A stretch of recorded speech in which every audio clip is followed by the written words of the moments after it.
Welcome to the From the 108 podcast, starring the drunk uncles of White Sox Twitter. He's a Twitter like whore, an Instagram thirst trap, and your grandma's guilty pleasure, BeefLoaf. A West Coast attitude in a decidedly Midwest body, MySoxSummer. And your host, he's sharing obscure music thoughts to give you time to hit the bathroom, Chorizy-E.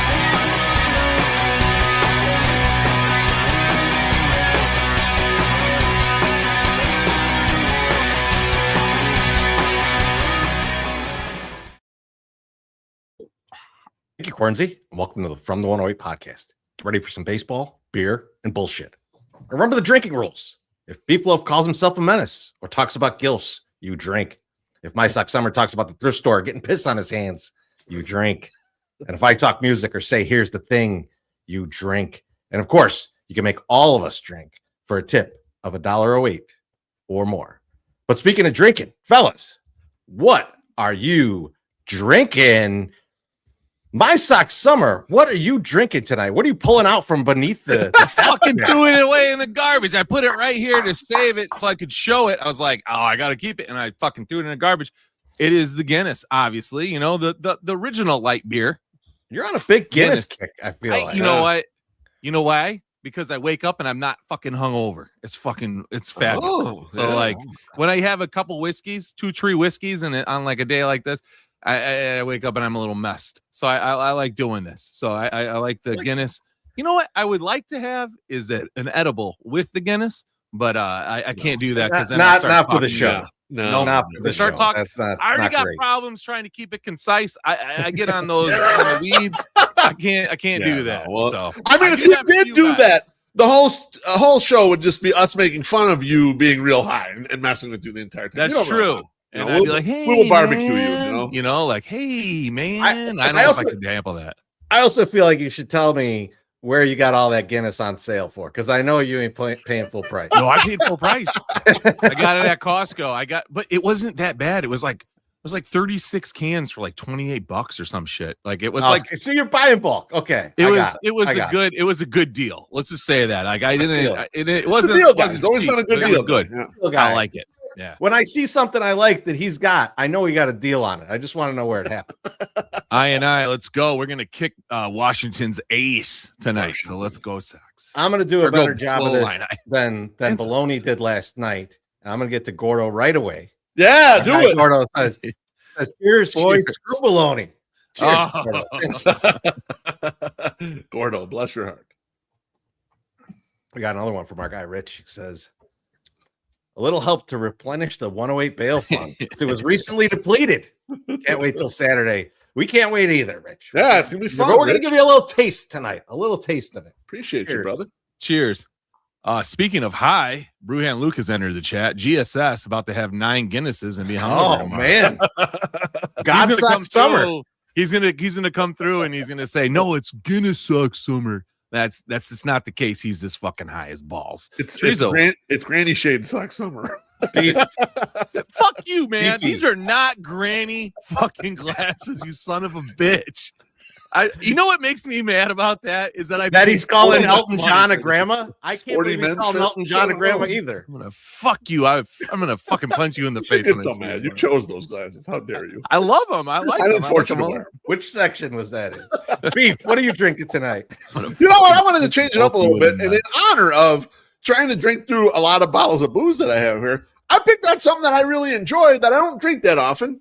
And that is a little cognac. So I got a little Cavassier. Yay. I'm channeling my inner Leon Phelps Cavassier tonight. And I have this like very cool, fun glass that I'm drinking out of. So I'm enjoying even more. I like cognac. I don't drink it that often, but I do enjoy a little cognac. So it's good. Yeah, it's good. Man. And there's some good cognac drink. You know, I think next time you come through, Beef, I know it's not going to be this weekend. We got a lot of other stuff going on. Next time you come through, I'm gonna make you a cocktail with some cognac. We're gonna I like that. Yeah.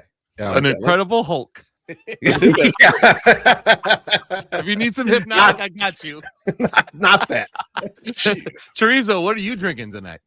I got the Floyd's lager. Shit! Lager. Attaboy. I figure I figure we're gonna end up at Electric Funeral at some point this weekend. So I'm just priming myself for how many of those I drink there. Getting ready. It looks like a high-end Miller High Life. Remember the High Life like Gavina? Yeah. It's what it is, and it's delicious. I love it. The can though, remember the old High Life cans were like a shiny gold, not now they're like more of a bronzy, right? Like tarnished, almost a tarnished gold. Brushed, yes, brushed. That's a good yes. It's been a while since I bought a house, so I don't have the accurate terms for the about the paint colors. Yeah, no, that's a good call. Yeah, and as you know, most of the fixtures in my house are gold. So, like I think yours was like rubbed oil. It's rubbed oil bronze. Oh, really? Great. Ooh, hello. Why is that so fucking expensive? Go polish that knob. Beef, how you doing tonight? I'm good, guys. I don't know if you saw on Twitter, but long time John Schriffen hater, Jeff Agrest put out the sixth annual it's coming Chicago Sports Media Power Rankings, and I wanted to bring them up to you right now. I'm going to read them to the audience, but I'll put them up on the screen as well for the people on the YouTube channel. Here's Jeff's super duper list. Number 1 is John Boog Sciambi. Number 2, Adam Amin. Number 3, Pat Hughes. Number 4, David Kaplan, the Cap Man. Number 5, Mark Silverman, Sylvian Waddle. Number 6, Ozzie Guillen. Awesome. Number 7, Steve Stone. Number 8, Chuck Garfien. Number 9, Layla Rahimi. Number 10, Lou Canellis, the newly minted NBC Lou Canellis. Number 11, Taylor McGregor. Number 12, Stacey King. Number 13, Tom Waddle. Number 14, Dan Bernstein. Number 15, Lawrence Holmes. Number 16, Jonathan Hood. Number 17, Cassie Carlson. Number 18, Dion Miller. Number 19, Darren Pang. And number 20, Wani, Dave Monstead. My question for you guys, I was perusing this list, and I was trying to make math in my head. How many of these on the Super Duper Top 20 have you turned to the channel to watch them, whatever it is, radio or TV, at least 5 times in the last 6 months? How many people on this list do you think you've turned and said, I want to listen to them out of this group right here? Well, I mean, I think Guillen and Garfien, I do, right? Like I do watch the post game, right? Like I don't know that I turn to it, but like I don't turn it off, right? Like which is very easy to do. I think what's interesting though, Beef, I can't say that I turn anything on to watch this guy, but I'm always happy when I got an Adam Amin game. Sure. Like so I'm not hating on that one. I'm just wondering, Beef, how Sylvie isn't higher on this list after the Swirsky thing, and especially with Jeff Agrest, like Sylvie not showing up to our show has to give him some points with Agrest. There's no question. There's no question about it. I was listening the other day to Cap and J Hood, and they're a lot better than I remembered. Because I like Mully and Haw too. And first off, David Haw is on 87 fucking shows. He's all that CHSN has. Luckily, they take the break occasionally 20? To have a goddamn Bulls game on, but otherwise just him on there all the time. It is just insane that he can't crack a top 20. He can't beat Dave Wanstead. He can't beat Diane Miller. Like I don't know. This is a little bit weird. There is about 5 people that I'll listen to, and I like Ozzie and Chuck, like they're good, and then Sylvie just going scorched earth was just one of the greatest fucking things ever. It made me look up something. I'll say this though, I have never ever listened to anything with Boog on. Like it's not one fucking time, and like from what I've heard from other people don't like this guy. Like Boog is just not well around. Why is he number 1? Like this was kind of the basis of my question. You guys stumbled to answer anyone, and this is why. I will actually answer your question though with one, because I did it this week, which was Dan Bernstein. Okay. Because so how many times have you turned to his podcast? 3 in total. Yeah, like probably right. Like one, but both 2 of the 3 times were because of Terry. Just to watch Terry, right? Exactly. And this time to see the like them remembering him. Yeah, exactly. Yeah. This is kind of my point. And like at this point in media, the evolution of media, like it's funny that list is there, but there's no Barstool Big Cat on this list. Like there's not a single there's not a single CHGO guy. Like there's no Greg Braggs on here, or someone like coming up from that. Yeah. There's nothing of the kind of outside the narrow scope of TV, radio, and then like team specific type program. It's kind of interesting that that's the case. And there are names on here I can't ever remember watching. And now there's a Cubs Sox divide, obviously, in this. So if you're a Sox fan, you're probably not watching the Cubs shit much, right? Although Pat Hughes is a goat, but you're not really listening to them. He's good. And that's what I'm saying. He's awesome. But I'm not tuning in to listen to Pat Hughes. But the rest of us, like, I don't. Are you really like who's tuning in to? No offense to Lou Canellis, who just got new paper. You're never looking for Lou Canellis anywhere. I'm not trying to find Lou Canellis on TV, and it's no offense to him. But like, I would think that to be on a list like this, you got to be searching people out. And then there's people like hilariously low on this list, like Stacey King. How is he not like top 5 on this list? Like he's easily the most entertaining guy in the group. I wonder, he's a goof, but still, like I wonder where Bulls fans are with Stacey King though. They're kind of done with him. Like, yeah, I don't know. I feel like I don't watch a lot of Bulls games, so I don't even have CHSN right now. But we will soon. You'll get it. But like, I feel like I see on Twitter, there's a divide there. Like some people are still like love Stacey, and some people are just like, I'm over this shit. Like this is, I've had enough of it. So I don't know. I think though, if I'm looking at that list, it sucks. The Bears are the biggest story in town. No Joniak, huh? Joniak's nowhere to be found. Like, what? I don't understand. I mean, I'm totally shocked that Layla Rahimi broke the top 10. I mean, I'm totally shocked that she broke the top 10. I'm surprised that she's the only female in the top 10. Like there should be at least one more in there, And I'm also kind of shocked that Jason Benetti's still not in there. He did a 3-man. Just slid him in there. Yeah, you should have just put him in. That would have been funny. Actually, more people are watching this. I would have given Jeff a few points for doing that. That would have been a good one. According to Reddit, most White Sox fans still watch Jason Benetti, even though he's with a division rival of the Detroit Tigers.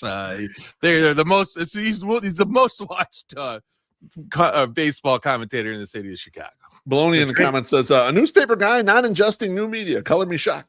Yeah, that was kind of a little of my point too. Is like not only the bang on the list, which I think is kind of a wild list that is like omitting certain people, playing very much favorites on others. Where like you turn into some of these shows and you're like that's not a good show. Like it's just not. Like no offense to the person, but like whatever you're making right now is not that great. And it's like interesting to see the approach there. And it's like John Greenberg's like someone should do a podcast about this rating. And I had it in my head to do it. And I looked at the list at first. I'm like, this is a boring list. I got nothing. And I said, you know what? No, I got an angle. That it is so boring that no one cares. Like, we don't care about it. Like, wow, how did we get here, man? Especially in a week where we're eulogizing Terry Boers and all the old score guys were on. I was like, man, I miss all of these guys on the air. I miss McNeil. I miss North and Jiggets. Yeah, exactly.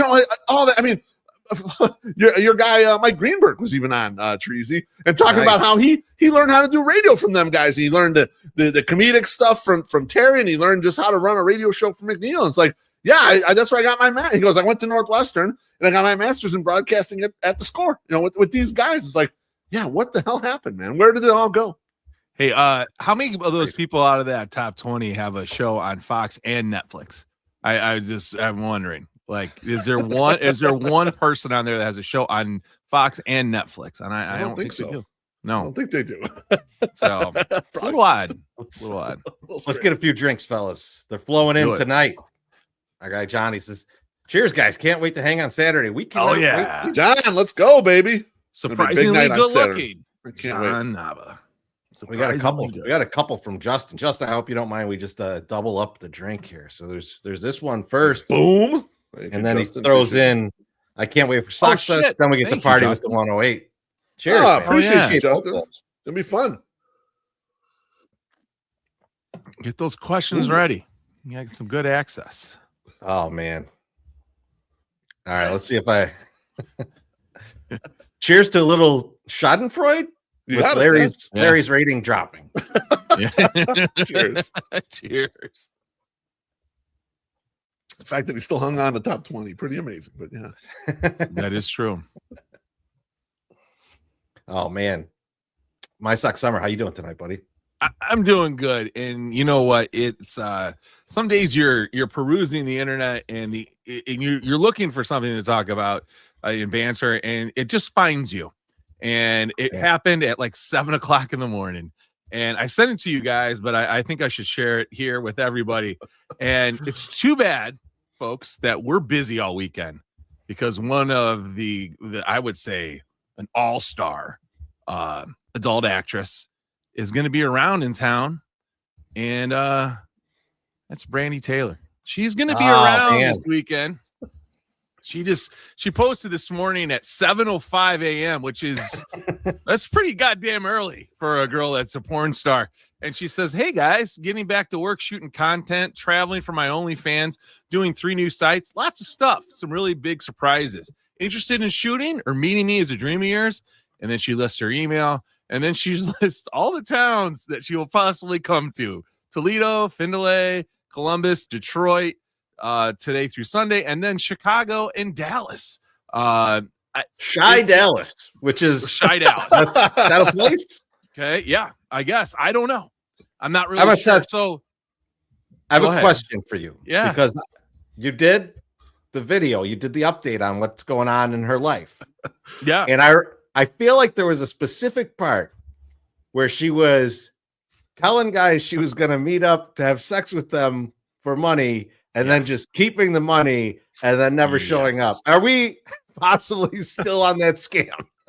Listen, is this the appropriate time if I can ask to borrow $600 from the 108 fund to see if this is what's going to happen? This is investigative journalism, Treasy. How is he going to make the top 20? How's he going to get on this goddamn top 20 list next year if he's not allowed to spend this money and do this? Okay. Well, I think we have to. I think we have to do this. This is actually I'm a man of the people.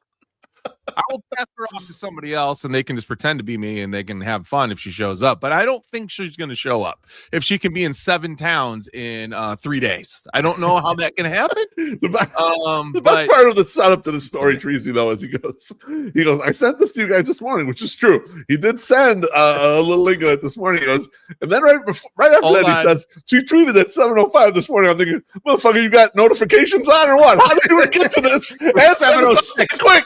7:06. It's downstairs. It just kind of came across. Now, it's been fine. Like, it's just one, she's like, "Hey, email me, whatever." Then she drops right after that, "Hey, it's my birthday weekend. I don't do shit for my birthday, but I really want to. I need some fun and dick after the shitty year. Local to Fond du Lac, Toledo, Detroit, and Chicago." Again, she's local to 4 fucking cities, folks. Show up. Don't worry about it. Don't you worry about it. Send me an email or Cash App, Apple Pay. That's and this is what I sent to you guys, and I go, this is just prostitution, right? Like, this is just like, she's just on there. She's just hoping no one goes, "Hey, I think she's prostituting herself." And I wonder, and because this is a legit thing, right? I mean, there's people that are in OnlyFans and all that stuff. I'm sure they're not getting like legal releases and doing stuff to post this stuff. Like, can I just can someone just like put a camera up in a room and like fuck somebody and say, "Oh, it's for my OnlyFans," and I have to give her $600 or she gives me $600? You know what I mean? It's just weird. Like, I don't know. Is this what are you trying to figure out here? What are you trying to get to the bottom of? How businesses work. He just wants to know how business works, Treasy. Is our friend Brandy Taylor, who we still get comments on that long ass We do. People will and they only come between the hours of 12 and 4 a.m. when people are fucking tweaking out of their minds and looking for something to jack off to. And they're like, "Whatever happened to that big titty broad?" And then they Google it up and they come up on my blog or whatever. They're like, "Huh." And then they'll leave you. They're like, "Oh man, her husband just got arrested for whatever this. And then she's been doing meth and blah, blah, blah. She just got out of prison."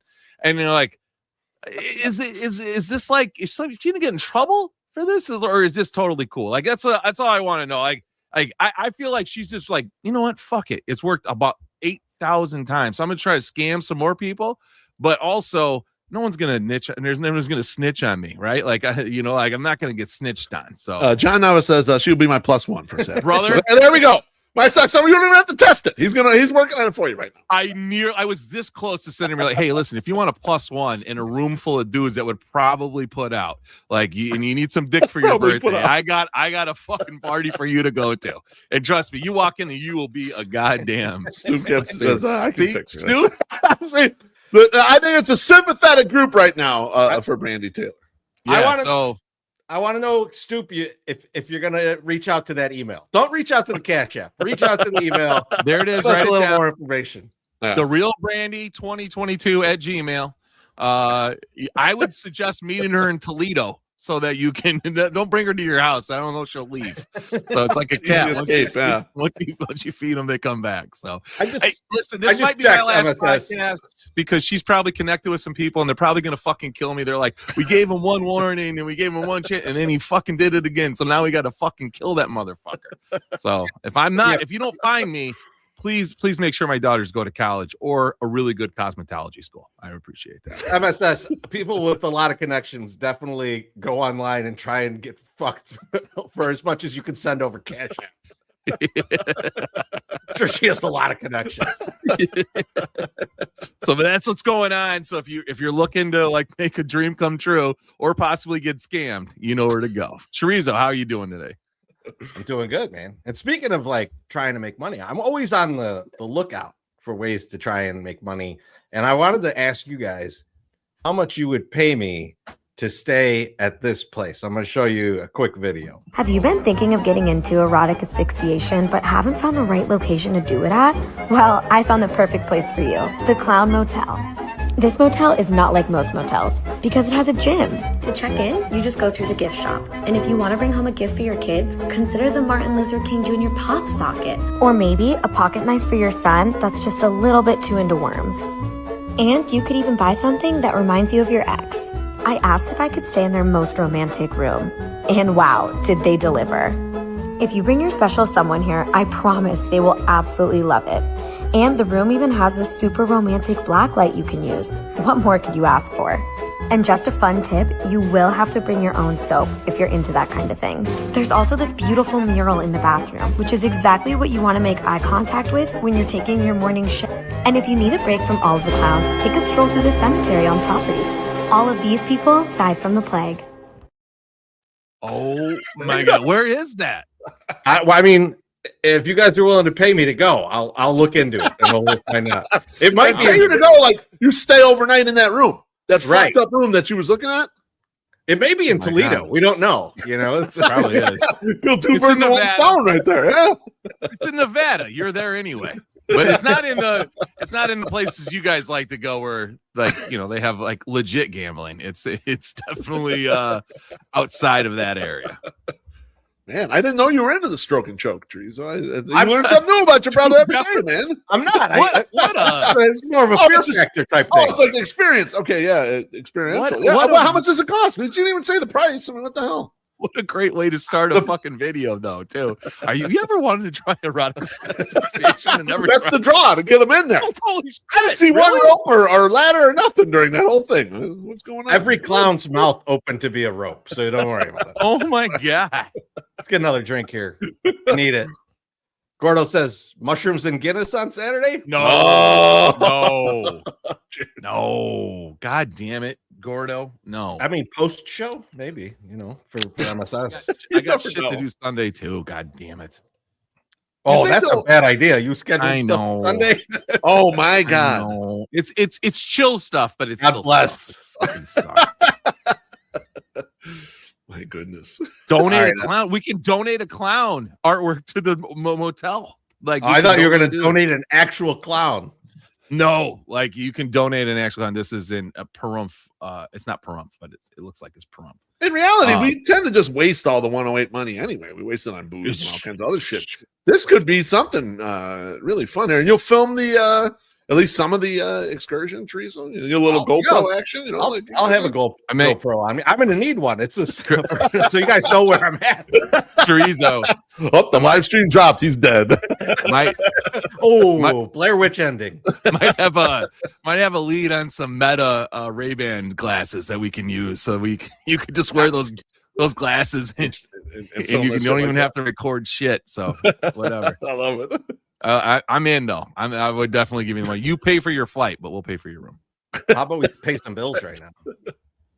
Sounds good. It's a way to get it started. Hey, right on time, John. John would love that from Bar Rescue. Let's start the new year right at Lawrence's Fish and Shrimp every Thursday in January, which is today was the last one. So I hope you weren't wanting to do this.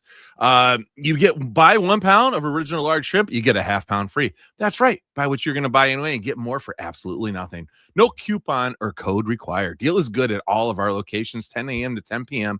at the canal and open to close everywhere else. Lawrence's has 4 convenient locations for all your holiday feasting needs.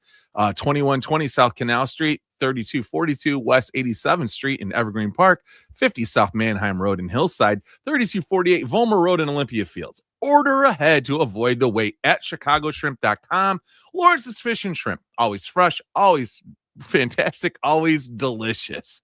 I had to think about this, and I read this like 4 fucking times. Like, just read the words that are on the screen, MS. It's not that hard. Now, if you're coming this weekend, our girl Kelly is going to be there. She's going to do not hit her up for free shit. Hit me up for free shit. We have free ½ pound of shrimp card that you will get from us. This is good until opening day. So you got to get your ass over there before opening day to go get it. I'm going to have some of these hats there. And if Brooks Boyer doesn't steal all of them, or they're blue and gold. So you know who else will steal these? Fucking Merck. And Merck likes free shrimp. So he might want one of these in that, but I'll have that available. Now, and while supplies last, folks, we have pictures of the Pope that I have printed out that I will give to you coming through. And the brand new from Penguin Imprint. I like this. That's good. Yeah. That hopefully says From 108 on it, not shove it in my ass or something. I don't know.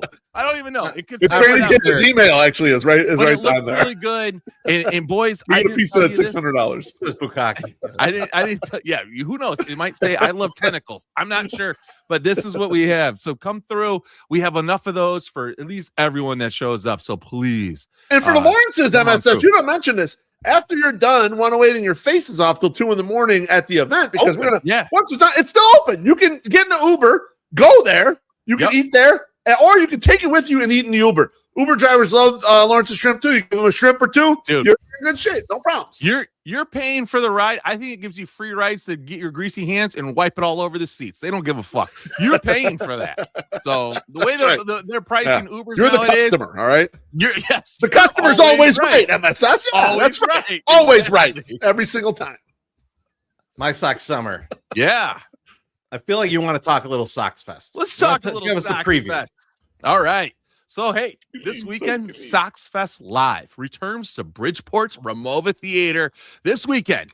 And after a successful first run in 2025, the 2-day event runs Friday and Saturday, January 30th and 31st, with only MVP tickets to the second night still available. The MVP experience, if you were looking to get it, go to Sox Fest this Saturday. Costs $250.89 on the Ramova website. Now, they say fees are included, but when you go to put it in your cart and check out, the price goes from $250.89 to $275. I don't know who needs to know this at Ramova, but you can't write fees included or includes fees, and then when you check out, it costs more. That's not the way it works. It should say plus fees. That's how you need to say. You got to say plus fees. That's how you do it. So anyway, tomorrow night, this Friday night, it's a season ticket holder event only, which we used to call it White Sox Prom. Yeah. Sox fucked that up. They name it Winter with the White Sox. Fucking totally lame. Not as good. It's just so generic. Winter with the White Sox. White Sox Prom. That sounds like fun. good. You might. I was going to wear my tux if it was White Sox prom. Now I'm not sure I'm going to wear my tux tomorrow. You know, you could I might potentially not touch even a wear titty pants at White Sox prom. You can't do that here. You bring Brandy Taylor, you could touch a lot of titty. So anyway, we get access as season ticket holders tomorrow, boys. We get access to levels 1 and 2 of Remova Theater. Wow. We have opportunities to mingle with Sox players and coaches. There's clubhouse-inspired programs that are going on and conversations. We also get free light bites and drinks. Ooh. Now, originally, when you saw the first one, that's all it said, free light bites and drinks. This last one that I saw, it said free, appetizers. Horse divers, the fancy word. And then it said, and complimentary drinks. So that makes me think we're getting liquored up tomorrow on the Sox dime. And that's free awesome. drinks. That's Yes. Really good time. So I think we're getting free drinks. Now, on Saturday night, it's only going to be for the regular folk that bought tickets, and that's including our regular peasant, Ken W.O., who got suckered in to buy another ticket. And boy, do they have a program set up for you guys, okay? The attendees include, these are the White Sox VIPs: Sam Anatachi, Anthony K, Davis Martin, Tanner McDougal, Chase Mydroff, Colson Montgomery, Shane Smith, Grant Taylor, Kyle Teal, Miguel Vargas, Will Venable, Chris Getz, and the guy who will not sign anything you ask him to sign, Bo Jackson. It is going to be great. He might take a picture with you if he's in a good mood, but chances are he won't be. So, don't look at Bo to get anything done. I did see some people. The comments are confirming free drinks for tomorrow. Okay, I love it. That's a good thing. That's a good benefit for the season ticket holders. I appreciate that. They're doing an event tonight too for the corporate people. I almost walked over there with my your lanyard, my media credentials, and walked in and said, "I'm fucking media. I can be here. God damn it!" But Spoiler alert. We are going there on Saturday, but not for the event. No, we're there to interview some people. We're there to be media. We're journalists. It's going to be which makes very me laugh, fun. yes. We'll talk about that later because I got some stuff about that too. Beautiful. So that's the players. We have broadcast talent, which includes Brooke Fletcher, Chuck Garfine, Len Casper, Connor McKnight, and John Sheriffin. No Steve Stone is there. And I'm guessing that's because the feud between John and Steve has extended into the offseason and they still cannot be in the same room as each other. Probably not because Steve is old as fuck and is like, fuck you. I ain't coming to the cold. It's 12 billion degrees below zero. I'm staying in Arizona. I'm not going there. Like, you can't tell me I have to go fucking fire me or kill me. I'm not going. So he's done. So now the entertainment. That's what a lot of people are saying here. What are we going to see? This is what it looks like. Okay, 5:00, the doors are going to open. The first band that's on there is the Aya Ito and the Banditos Live. Now, your boy MySoxSummer did a lot of investigating. All right, I can't find a stitch of footage of these two people ever playing together. Now, Aya Ito is that good? Is that a good sign? I don't know, but let me tell you what I did find out. Aya Ito is a Chicago-based singer-songwriter and entertainer. She is multilingual and multi-genre artist who's both Japanese and Black. Born in Tokyo, she endeavors or whatever to incorporate her Japanese and African heritage into her music. The band, the Banditos, might be from Nashville and play like kind of country rock type music. I don't know how this fusion's going to happen. There's a guy his name is Kyle, the drummer. He's in Chicago. He played a set. He's like, we just had a great set with Aya Ito and the Banditos. So they have played. I just could not find any footage of that actually happening. So I'm not really sure, but from what I can tell, it's a Japanese Black American woman and a hillbilly band. I think so it could be interesting. It could be totally awful. It's a mashup. Is that what the kids call it? A mashup? That's what they call it. Is Len jumping in at all? Is he involved? He should be sitting in. Yeah, absolutely. We can ask him. So the doors open, and you're going to have the band. Then you have the opening ceremonies at 6, and then you're going to have the first panel, which is Fair or Foul, featuring the Sox pitchers. Which, I mean, okay, great. And it's probably hosted by Chuck Garfine. That's probably what it is. Then 7 o'clock, you have Pardon the Pitch Clock featuring the front office leadership. Oh. No fucking clue what that means. I don't know. What are we talking? Pitch clock? Do people not like the pitch clock? I don't think so. I think that's good. And maybe it's a game. Maybe they got something going there. Very unclear. 8 p.m., you have number 1 overall featuring the Sox players. Sure. Okay. Sounds great. I don't know. Now, who's not on here is another band called The Simple Remedy. I'm assuming it is unclear. They're playing the after party because they're not listed anywhere on the schedule for Saturday. Now, The Simple Remedy is a genre blending powerhouse that brings together the soul of America's musical past with the fire of its present. With a sound that fuses country, folk, rock, and Chicago blues, their shows are anything but ordinary. No backing tracks, no gimmicks, just top-tier musicianship and raw live energy. Now, folks, I listened to like 3 songs from these guys. I can confidently say 65% of White Sox fans are going to fucking hate this band. But there will be 35% of the fans that like them. So that's a pretty good margin, okay? It's a little country. It's a little odd. It's old. They're old people. It's fine. They're old people? It's my like how old you say? Like 70s or like our age? Old? Like our age. Like our age. Okay, all right. Yeah, like we're old. Trust me. Like you all saw that picture of me with Sherman Thomas. Okay, I looked old as hell. Like I looked so fucking old.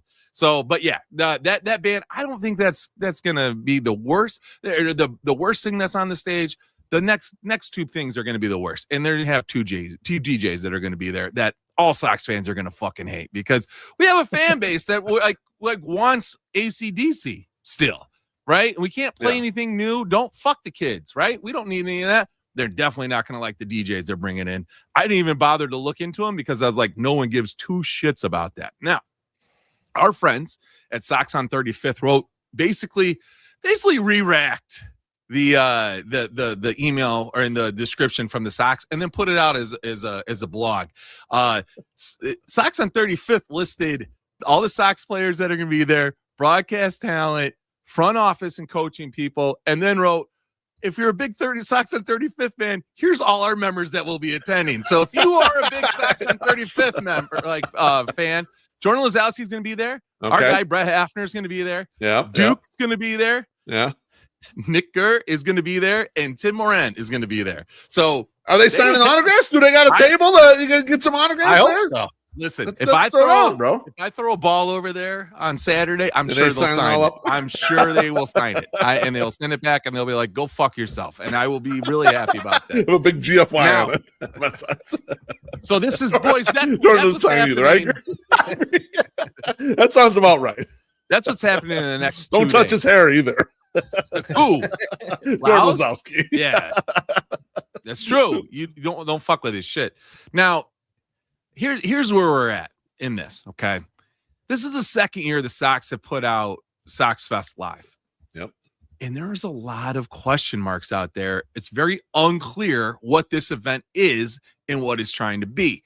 Is this an entertainment thing? It draws nothing from the old Sox Fest where you sit down autograph show. Basically, that's what it is, right? And so it was panned last year online from people that didn't want to go. One of the guys that we know, Bill, he's a big autograph guy. He fucking loved it because he's a flats guy. He likes to get in the car side. He said he cleaned up. He said he did better than any other Sox Fest that he's ever been to. But a lot of people are like, I'm not going because it's not like it fucking was. Fuck this shit. We're not going to be there. So yeah. This is a make it or break it year, I think, for the Sox. I think you need to go in there and either say, we're going to do it like this, and this is how it goes, and be very fucking clear and not leave things up to imagination. Now, I told you that I'm bringing my girls on Friday night. They don't want to get balls autographed. You would think a baseball should be able to get in to the Ramova Theater. Seems reasonable.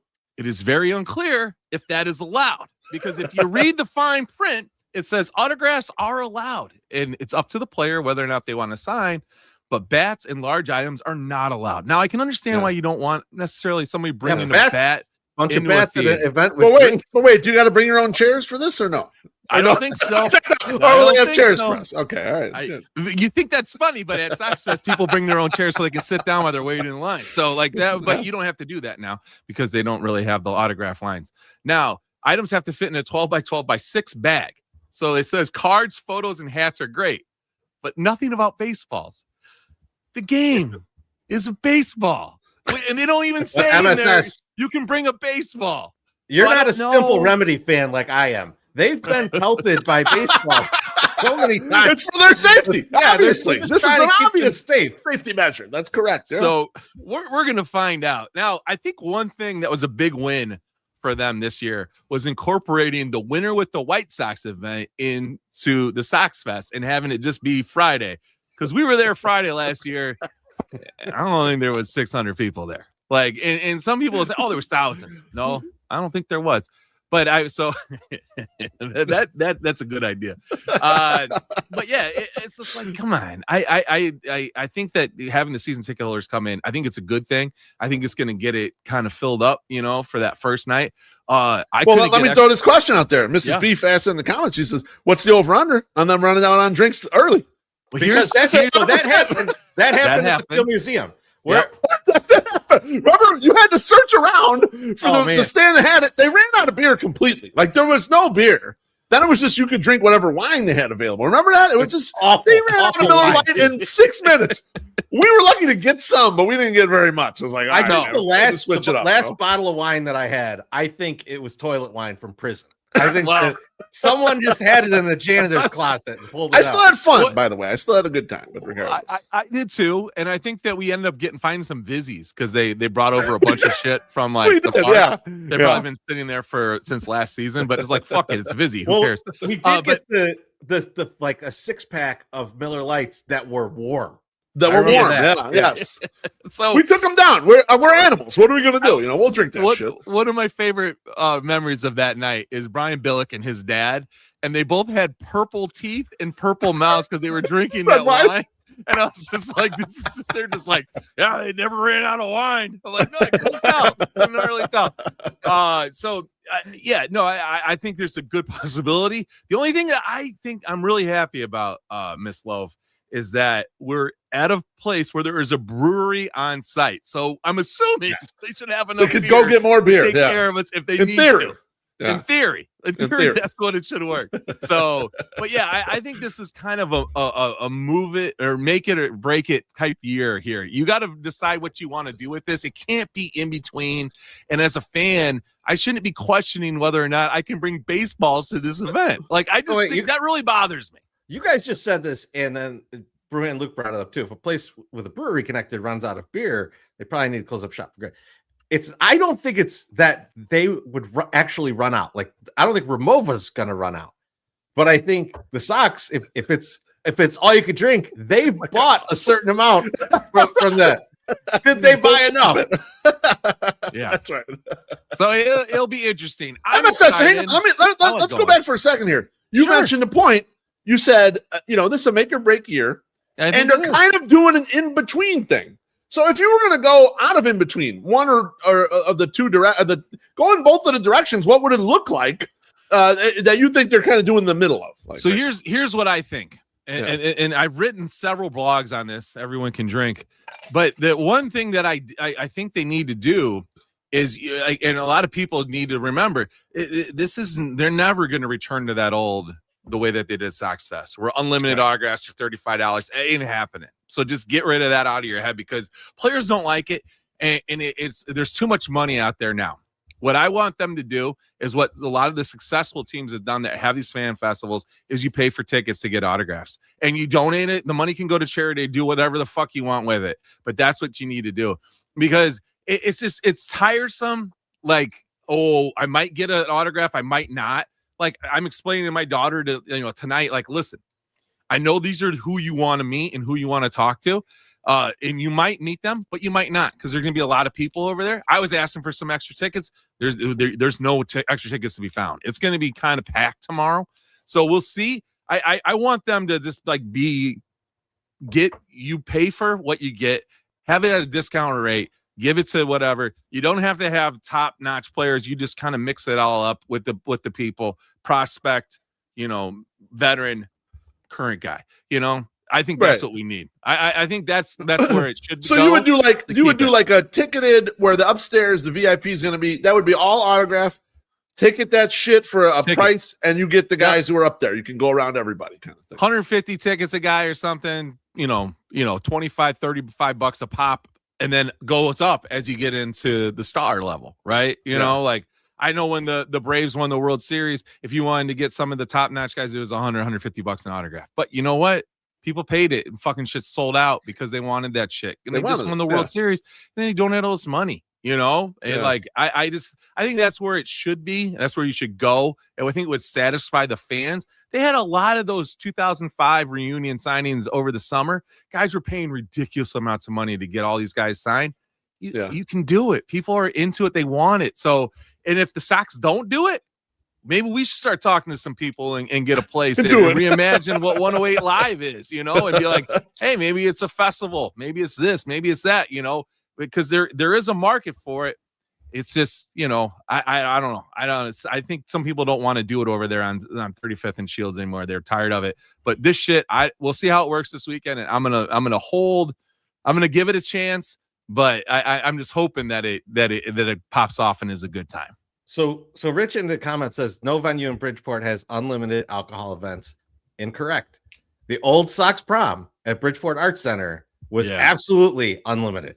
We drank a lot there. And wall to wall. The minute we walked in until the minute we walked out the goddamn door. That picture of us with Ricky Renteria.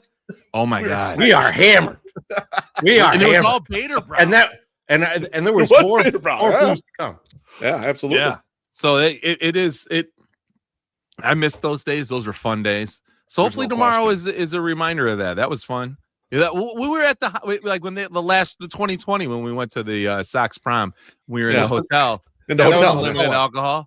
It was a great time. People are so drunk they stopped talking to the players. They're just like, let me get over there and get some of that sangria. Chorizy and I weren't talking to players at all. We were just fucking drinking and roaming around and having fun. That's where we saw. That's where we saw Gabriel Bearstown house a 75-year-old man for baseball. Don't question. That's why baseballs aren't allowed. That's why that moment they threw them. No, so if you guys are going to Sox Fest this weekend, make sure you're at least close to your car to return shit if you don't think it fits into that bag. But also come to our fucking goddamn after party on Saturday. Goddamn it. We're gonna be there. It's $20. It's 108.ing/party. Come through. It's gonna be fun. There's a lot of people coming. We have a guest list that is just huge. And there's so many people you want to hang on that guest list, like people you want to talk to, people you want to like give a hug to. It's just fun. So ready. Even if you don't give a shit about our live performance that we're going to do in there, there's going to be a lot of mingling with a lot of cool people. It's going to be a great event, man. It's always a great party, and that's why we call it a party instead of you're coming to watch a live podcast. It's way more than that. It's way more than just a live podcast. But don't ask people to shut up. Don't take our word. Take the word of this real doctor. Much like these cigarettes, part of a healthy lifestyle includes partying your sweet ass off with From the 108. Hell yeah. One last thing on Sox Fest. So Friday we'll be there as season ticket holders as usual. And then Saturday we'll be there in a media contention for a little bit. We're not going to be there the whole time. Obviously, we got to do our show. But on Friday, if you are someone who is credentialed media who is going to be there covering the event, we're going to get shit-faced. So feel free. Take pictures of us. Ask questions of us. If you want to interview us, all that shit is cool. I know you're supposed to be there for the Sox or whatever, but we tend to be more interesting than most of the players. So feel free to hit us up. If any of you are watching right now, you want to get a quick interview with the 108ers and we're sloshed, absolutely game for it. Let's do it. Boys, our credentials don't have a date on them. I think we can use them on Friday too. So, I mean, we can wear them both nights. I have no interest in working on Friday. I'm going to get shit-faced. I don't, It works. We're working. I'm just saying the option is there. Working overtime. Our guy Kurt, he says, as promised to Sox Optimist, I'm offering my indulgence for having fed the boys through AI, which is, I take no offense. I'm fine with it. I thought it was funny, Kurt. That was great. I laughed. I was like, that's pretty close, man. I thought that. I've looked up, like, asked Grok or whatever, White Sox Twitter podcast. We always come up as personality driven White Sox Twitter podcast, White Sox podcast. We're the top personality-driven podcast. Not the top podcast, just the one that has guys screaming and yelling. Top horniest, too. That's why we have 33,000 views on a Brandy Taylor video. You damn right. That's not a made up reporting. That's good reporting, Chorizo. Not a horny. That's just good reporting. Don't take away. I guess it's time for some White Sox talk. Oh, you're not drunk yet. How dare you? Yeah, this is. There's White Sox talk ones you can use. You don't like? I couldn't find the other one. I'll get new ones. I like that one the best, though. That's fine. I'll make new ones. This one? Oh yeah. Don't use up all of our random images. Okay? Let's not do that. We didn't have a chance to talk about this ourselves last week because we were with Jeff Passan. Yeah, Jeff was blabbing on forever. Couldn't let us get a word in edgewise. God damn it. He was awesome, of course. My son made an app. Oh, great. Thanks. We're a baseball podcast, Jeff. Thanks for getting us awful talking about weather. Up. Jesus, the fans love that. They love talking about weather. Good God, bro. Exploding trees, which someone tried to tell me. Someone tried to tell me are a myth. I don't believe. I believe. There's fucking video of it. It's not a myth. There's a video of it. Well, there's videos, lots of stuff. So there was a video that doctor smoking cigarettes. I'm not sure that's real either. Oh, it's real. So doctors smoke cigarettes. That's totally real. By the way, we're getting clapped right now on Twitter by someone, a friend of the show says, I'm hearing 108 are chirping, not enough beer. Do you know who we are? We're over Chicago has to take care of. Can't wait to host you all tomorrow. Chicago White Sox, Sox Fest Live 2026. So they're saying they'll have enough beer. So okay. All right. Boom. All right. This was not a shot at Ramova. This was a shot at the Field Museum event that we went to. But we did close. We bring baseballs in? This is the question. We did drink. Actually, yes. Can we bring baseballs in? Please, somebody tell me. I don't care about that. I don't either. I know you don't care. I care. I'm going to give you guys. It's always the needy MySoxSummer. That he's always got some special thing. Beef, I'm going to bring a James Shields baseball and give it back to them. I've had enough. For an eye, motherfucker. How dare you? But the Luis Robert trade goes down. Yeah. Luisangel Acuna comes over in that. Beef, how does he fit into the rebuild? It's funny. The trade happens. White Sox fans materially are one of two camps. One, this is a shit trade. They just dumped salary. Fuck this guy they got. We'd been better off with Luis. Or there was another side that was like, I'm just glad Luis is gone. It was time to rip the Band-Aid off. We needed to get Luis out of here. And whether they claim that it was nothing against Luis, of course it was something against Luis. They just didn't like Luis, and to get him out of here, whatever. They're frustrated, he's injured. But when you look at Luisangel Acuna, he's something that the current roster really doesn't have, and he's a guy with excellent speed. And the White Sox have not had hardly any speed on this roster. And we talked about it early last year when they hired Walker McKinvin. And they said, well, one of the things we're bringing him in here, he was like a game planning coach. And Getz was talking about, we're trying to work on, our base running and making sure we can get better leadoffs. We're using tech for this. We're using tech to get an extra step on the bases, half step and all this stuff. And you and I, and the three of us are looking around at the roster. It's like, there's no one fast enough to take advantage of any of this shit. Who the fuck cares if they get a half extra step? And they got nothing but catchers and guys that fucking run slow. Luisangel Acuna, 97% percentile speed, boys. 29.6 feet per second. Now, I'll put in perspective with some other White Sox players. So, Luis was our fastest player last year at 29 feet per second. So, that's a little slower than Luisangel Acuna. The fastest guy from the remaining team from last year, the full season last year, is Brooks Baldwin. He's at 28.6 feet. So, okay, Brooks Baldwin's fast. Yeah. This guy is faster than Brooks Baldwin. That's when looking at some of the other guys that the White Sox kind of hanging around in like a fringy capacity, you start seeing a little bit of a trend here. Everson Pereira is at 28.3 feet per second. So kind of similar sprint speed as Brooks Baldwin. And then Derek Hill is actually faster than all these dudes, 30.1 feet per second. And maybe that's why he can play plus center field. So I think what you're starting to see is that the White Sox are showing their cognizance of, we have a young core that we kind of like. On offense, they looked okay.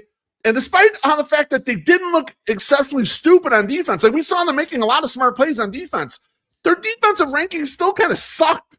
And that's because they don't have the guys with the speed and athleticism to get the range and make these plays. And so this is a step kind of in that direction. And we're not sure about the hit tool, but I think it was like kind of immediately like, whoa, they're making a conscious effort this offseason to get guys like Acuna on the roster to see what they could do with them. I like it from that aspect, Beef. I like it from that aspect. The way that I thought about it similarly, but my immediate thoughts to it were like when I reading about him, feels like super utility type guy that they want to bring in, and it is what it is. If that was the return for Luis, I think I posted about it. I was like, this is where we're at with this. This is what you get back for him.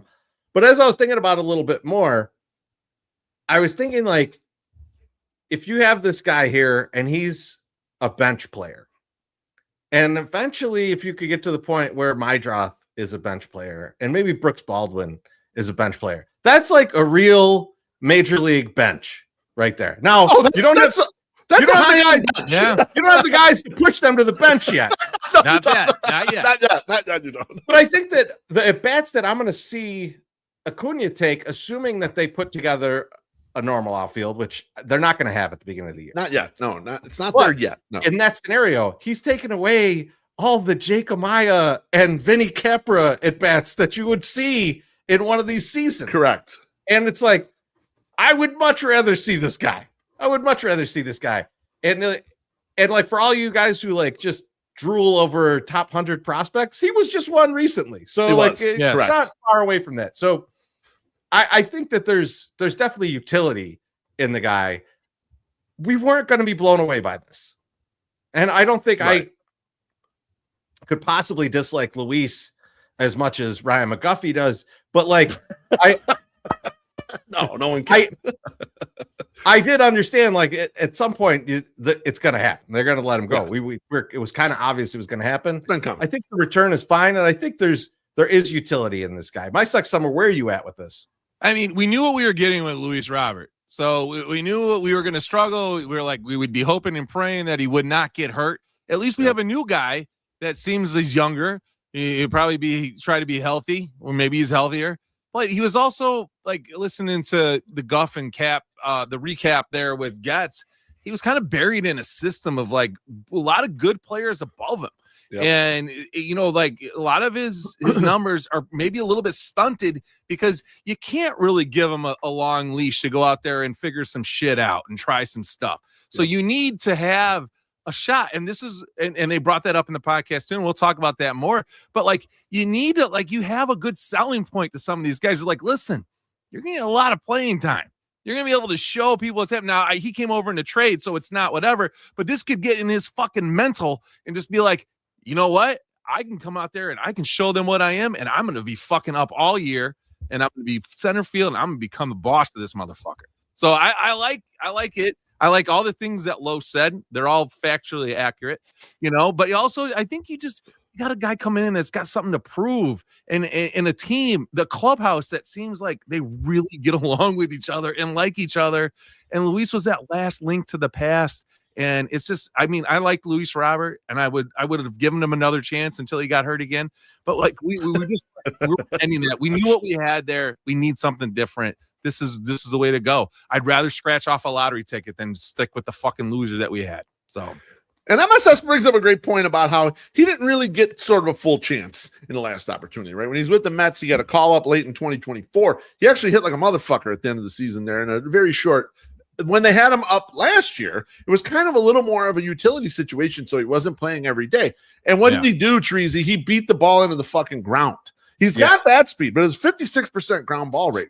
And most of it was on the basis of horrible contact. I looked it up. 44% of the time he was topping the ball. The league average is 32%. So he is getting on top of the ball and pounding the ball into the goddamn ground so much. That's a swing that's out of whack. That's a swing that has not gotten a rhythm, has not been doing the thing it was doing the entire time that he was making a path as a top 100 prospect. That's not saying he's going to hit 20 homers or something like that. But there's a lot more line drives potentially in the bat if they can figure it out, and it will look different than a guy that's throwing 56% ground ball. If you're listening to this, you've probably lived through many years of us saying, man, if this guy just wouldn't hit so many fucking ground balls.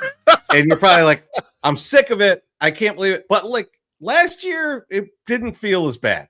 So like I feel like maybe the new regime has a little bit of a better approach to saying, don't hit the ball on the ground constantly. Be the anti Willie Mays Hayes. Put the ball in the air.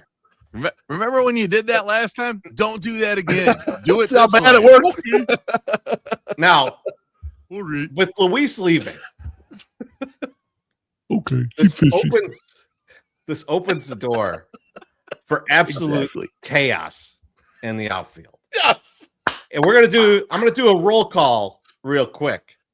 And then, and after that, MySoxSummer, I want your views on this outfield chaos. So let's go here. These are all the people competing for the let's call it 4 spots that are going to be available here. Andrew Benintendi, Brooks Baldwin, Everson Pereira, Derek Hill, Luisangel Acuna, Drew Baker, Braden Montgomery, Dustin Harris, Jared Kelenic, Tristan Peters, and let's just throw in Lamont Wade Jr. just for extra effect. Most of these guys are non-roster invites or out of options. So it's going to be a wild ride to see who could get in here. MSS, how you feel about this just mishmash of former prospects, never will be's, couple has-beens, some guys who traded for. I mean, there's a lot. It's a lot of options here, right? And we're not getting rid of Benintendi, so he's got to be up anyway. And his bat is not is league average. It's decent. Better, yeah. Right? It's not horrible, right? No, so Benny probably lives. He probably lives. He's probably going to be in left field, right? So I don't have a problem with Brooks Baldwin being a 4. Like you feel like guy to go in and sub for these fucking people. Fourth outfielder, the fourth outfielder. But he's your second best guy, right? He's probably the second best guy.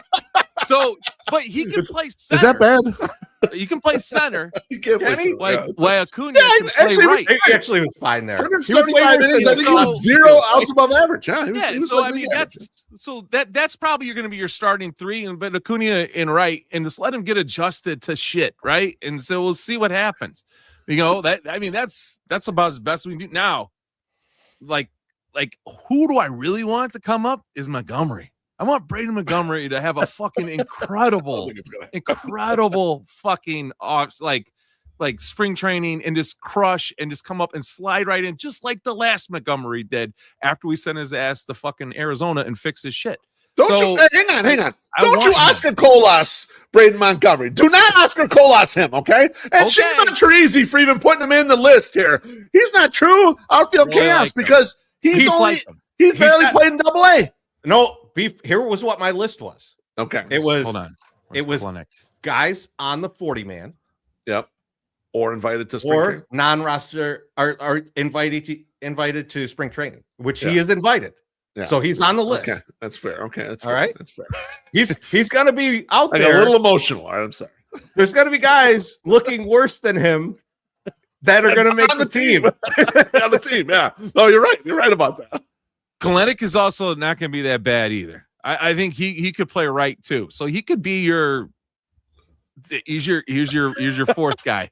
It's gotta be. I want him to be good. Pick him up. But we don't know if he's gonna be good. But like he's probably gonna start the year in right, or like he's gonna be your sub, depending on how Acuna does. I mean that's probably your guys, right? It has to be. Derek Hill's on the 40, man. Like I like the way MSS did this because he sort of like did it in a very rational way. Like you have one real outfielder. And then the guy who probably is actually an infielder, but is your next best outfielder, probably should be on the bench. So he's our second outfielder, and I don't know what to do with the rest of these guys. But we're going to jump in the outfield. I think that might be the best play. I forgot they had Drew Baker. Derek Hill is not bad. Who was the third guy you said? You said Benintendi, Brooks, and then Guerrero. Pereira's there. Acuna. I mean, they traded for Pereira in the offseason. They traded for Pereira and Acuna in the offseason. So that neither have options. So they're on the team unless something weird happens. Yeah.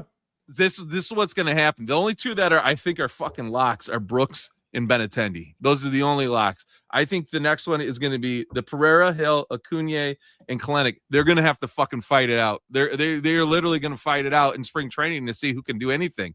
They're like, one of these bats has got to pop. Derek Hill was a 1.1 WAR last year. Yeah, like, I mean, it's all defense too. It's all defense. It is defense because he only hit 3 fucking home runs. You know, so like, and he can play center. Yeah. So like, and then you can put Brooks in right. Brooks's bat wasn't horrible either. I mean, actually, in the second half, Brooks hit like a motherfucker. Like, he did actually hit the second half. And this is still a mid outfield. Don't get me wrong. This is fucking very mid. it's but like, below mid. But it's like, let's let at least be interesting and like get some pop and see what happens. Maybe these guys got something in them. I don't know. I trust this front office too much. I think sometimes, like, I'm like, they're gonna figure this out. Well, like, So I will say, I don't hate that the front office is not going out and getting someone in free agency because I want to put up the free agent list for you guys. And Beef, you tell me from this free agent list what you would like. Easy. I don't mean to override your free agent list, but I sorted my free agent list by who are projected for at least 0.1 WAR. And yeah, you're right. It's a treacherous list. And the ages. You look at the age column of this group, and it's like, they just decided to get more speed so that they can cover ground. And when you start looking at the ages of the people in this group, you got 35s and 37s and 38s and 39s. And it's like, which one? I know. And they're sorted by WAR, which might not be the best measure because some of this is like you want a guy who's just a decent bat but might be a terrible defender. But I think the White Sox are trying to move in a direction of let's play better defense and win our one-run games that way. And the free agent group ain't there for that. We ain't got nothing there for that shit. Beef, I gotta ask a question here. Yeah, who the fuck is putting Miguel Andujar at third base? Come on now. I like that they slash it on there because yeah, no, it's never gonna happen. You go straight to prison if you position him third base. You're putting his life in danger. I'm impressed that you better give him catcher's gear at third base. I'm impressed that Tommy Pham is still playing outfield at 38, and also Andrew McCutchen is playing at 39.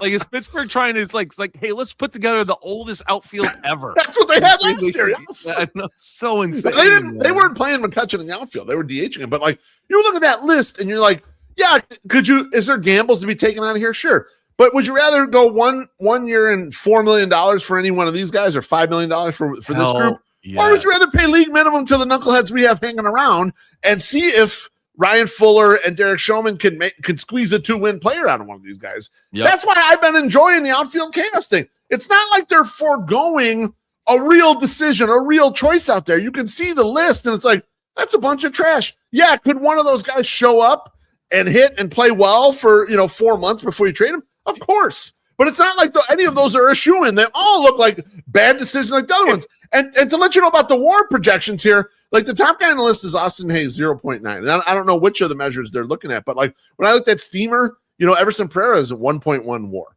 And when I looked at Zips, they have Luisangel Acuna at 1.1 WAR, 1.2 WAR. Yeah, the guys that you have on the group could be as good as these guys. Beef, that also requires optimal usage of Austin Hayes. Right? Like, correct. That's right. You're using him mostly against lefties, and you're probably playing him in left field, right? Like, which is not going to be the scenario here. Right. Not the easiest choice for us. I also think that, like, to your point, in looking at that, we know that the Sox are not going to spend unlimited money in an offseason. So, like, if they're going to spend $4 million, do you want it there? Or do you want it? Do you want it somewhere else where you might actually get some value for $4 million? Right. So that's I'm with you. If they can NRI one of them guys, I'm fine with it. Bring them in that way. That's cool. But I think those guys are going to come in a little more. That's my thought. I mean, JJ Bleday got like $1.4 million, right? Like, so like, right. I mean, right. These guys are the guys at the top of that list are going to get some money too.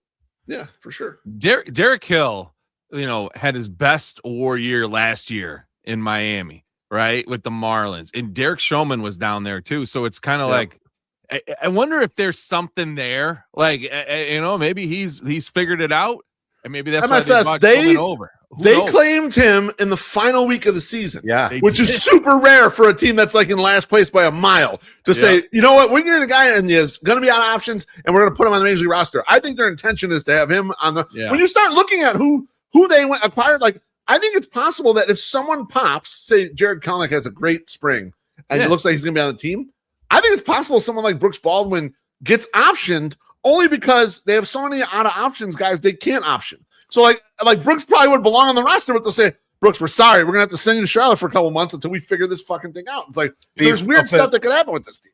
Of the guys in the mix, here's who has options, just in case you're wondering. Brooks Baldwin, Tristan Peters. All right, we're done with the list. That's it, we're done. I mean, obviously, goodbye. Obviously, Montgomery. People. Obviously, Montgomery, but like, the rest of them are all out of options or not even at that point because they're on our eyes. Something that Jeff Passan almost told us about on our podcast last week. He was dying to tell us, but could not. Sir Anthony Dominguez was signed. I mean, on AAV, it's probably about half of the Luis Robert money. We're finding out today that it's $7 million this year. MSS, what do you think about the signing overall? So, again, I said this in the last one. I'll say it again. I trust these guys in the front office, especially when it comes to pitching, to pick somebody. They have a good track record of finding like some dead can't bounce guys, but also a Shane Smith that I know they got lucky on and whatnot, but they haven't in. So he's not going to be looked at as like, oh, you need a starter. He's not in the big rotation. He's just going to come in and close, which he seems to be doing fine. He's had an 8-year career. I'm hoping that some of the leadership and the experience that he has as a veteran comes into this fucking bullpen and kind of cleans it up a little bit and like gets them into something. Like this is a signing I think that you need to have with a lot of young kids or people that just don't, there's not a leader out there. Right. And you have a guy that comes in that has the experience and all that stuff, hopefully transforms that bullpen and gives it somewhat of an identity other than holy shit, hold on, because something's gonna might happen right here. So like I that's what I think we're looking more towards with this guy. I don't think he's gonna come in and blow the doors off of fucking cars or anything. He's not like a Liam Hendricks signing, but he is definitely coming in and he will provide I think a good stable ground for this bullpen. I like what you're saying though about kind of teach these guys to be relievers because Grant Taylor wasn't a reliever, right? Like this, he's moving into that role.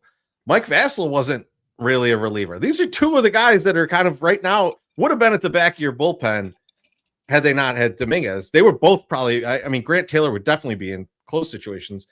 So it is probably good to have someone to come in there and be like, this is just how you handle yourself. Yeah. Right. Like, I mean, like listening to Anthony Kay talk about, and I know this guy's a total piece of shit, so don't get on me about that. But talking about working with Trevor Bauer in Japan and just like teaching him about like, dude, what do you do between your starts to get yourself ready for the next one? A lot of these guys have not really had a lot of experience of throwing high leverage innings and then waking up the next day and Will Venable asking, are you good to go today? Because I want to throw you again. You know, like, so knowing how to prepare for that, do those things. I know there's coaching staff and there's people around to help with that, but it helps when it's another dude that's doing it and you could see what he's doing. Right. I agree, MSS. It's a good point. Beef, where are you at with this signing? Boys, you know the way I am about bullpens. I was not thirsting for spending $10 million a year, which, you know, it's not, I guess it's not exactly. We're getting $1 million signing bonus and $7 million this year, whatever the fuck. Yeah. On a back end reliever for a last place team. It just doesn't seem like a great idea, especially at this point in the rebuild. And also, in a way, I want this group that built a terrible bullpen in 2024, that built a not great bullpen in 2025. I won't go as far as saying terrible because Vassell was good, Leisure was good in the second half, Grant Taylor's pretty good. But I want them to learn how to build a bullpen without very much money. And so to me, this felt like a Band-Aid. But I can get comfortable with it for a couple of reasons. Number one, it should help stave off some decision fatigue for Will Venable.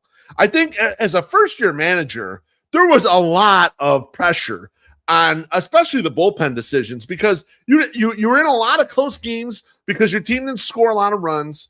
you had limited amount of resources. You had guys that like, yeah, you can use Mike Vasil for 3 innings, but then you can't use him for half a week, and so he was in a lot of spots like that where he didn't always have kind of his best guys available and had to really ration where those guys were at.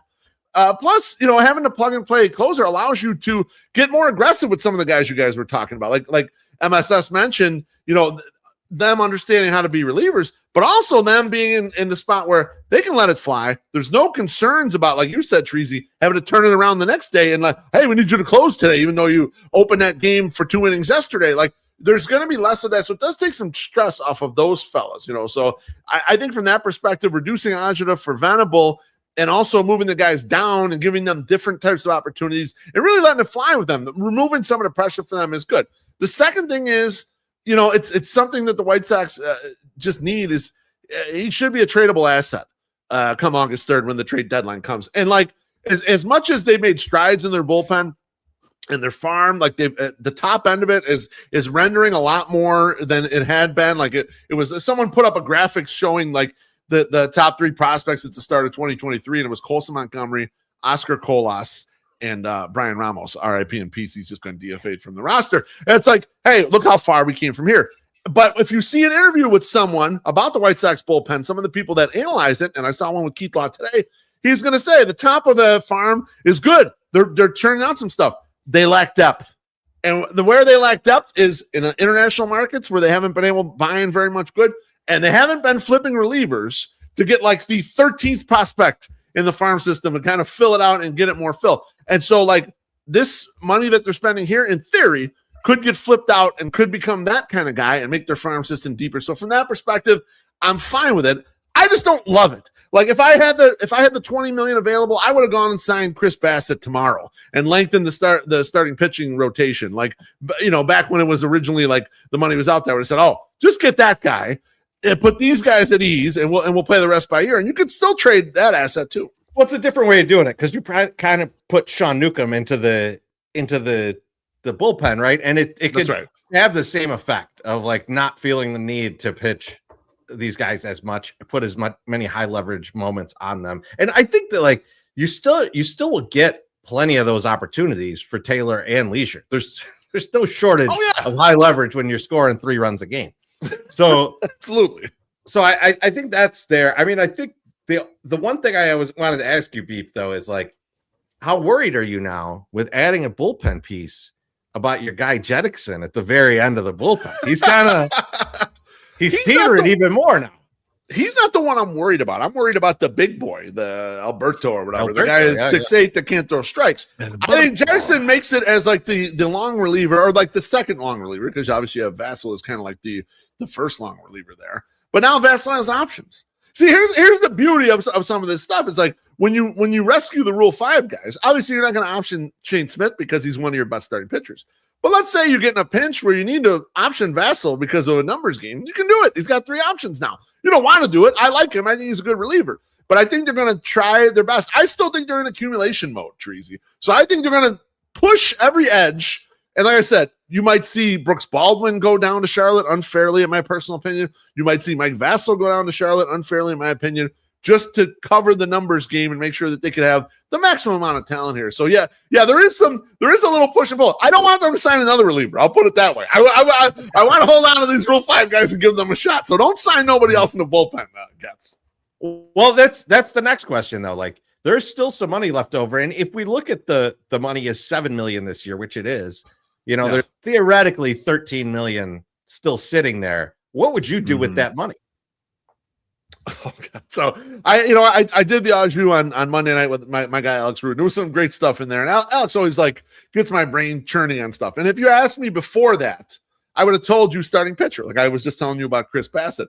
But Alex talked me out of it, and the reason Alex talked me out of it is he said, they're letting Sean Newcomb battle for this spot. And really, if you start looking down the pipe a little bit, if you get to mid-June or July, when these guys come back from injury, the Drew Thorpes and Kai Bushes and Mason Adams, whatever, now all of a sudden, and then assuming a normal progression of your high-end starters down there, the Hagen Smiths and the Noah Schultz and the Tanner McDougalls, you have a shitload of depth on the starting pitching. If you can wait 3 months, he said, so I wouldn't go out and spend that much money on a starting pitcher. You want to bring in a guy on a $1 million or $2 million contract. There's some non-roster invitees to just like patch it a little bit. Cool, but don't spend that much. And so I thought about it a lot after we had the show together. I thought, okay, I kind of agree with him. As I mentioned already, I do not want to fucking spend it on a reliever. I don't think it's well spent money. And I love outfield chaos. I am way in on outfield chaos. I don't think you want to do the outfielder because I want to see if there's found money out here. I think the best way, Chorizy, in my opinion, to spend this money is to pack up Andrew Benintendi's suitcases and send his ass to some other city where he could be more happy. We'll be more happy. And look, it's really not against him. It's just you're not going to be part of these plans. In my opinion, your defense is so bad right now. It's just been hurting the team in general. If you're at DH, you're blocking guys that I want to see get plate appearances. I want to see Edgar Caro and Lenin Sosa and even like fringy guys that could make the roster, like Curtis Mead.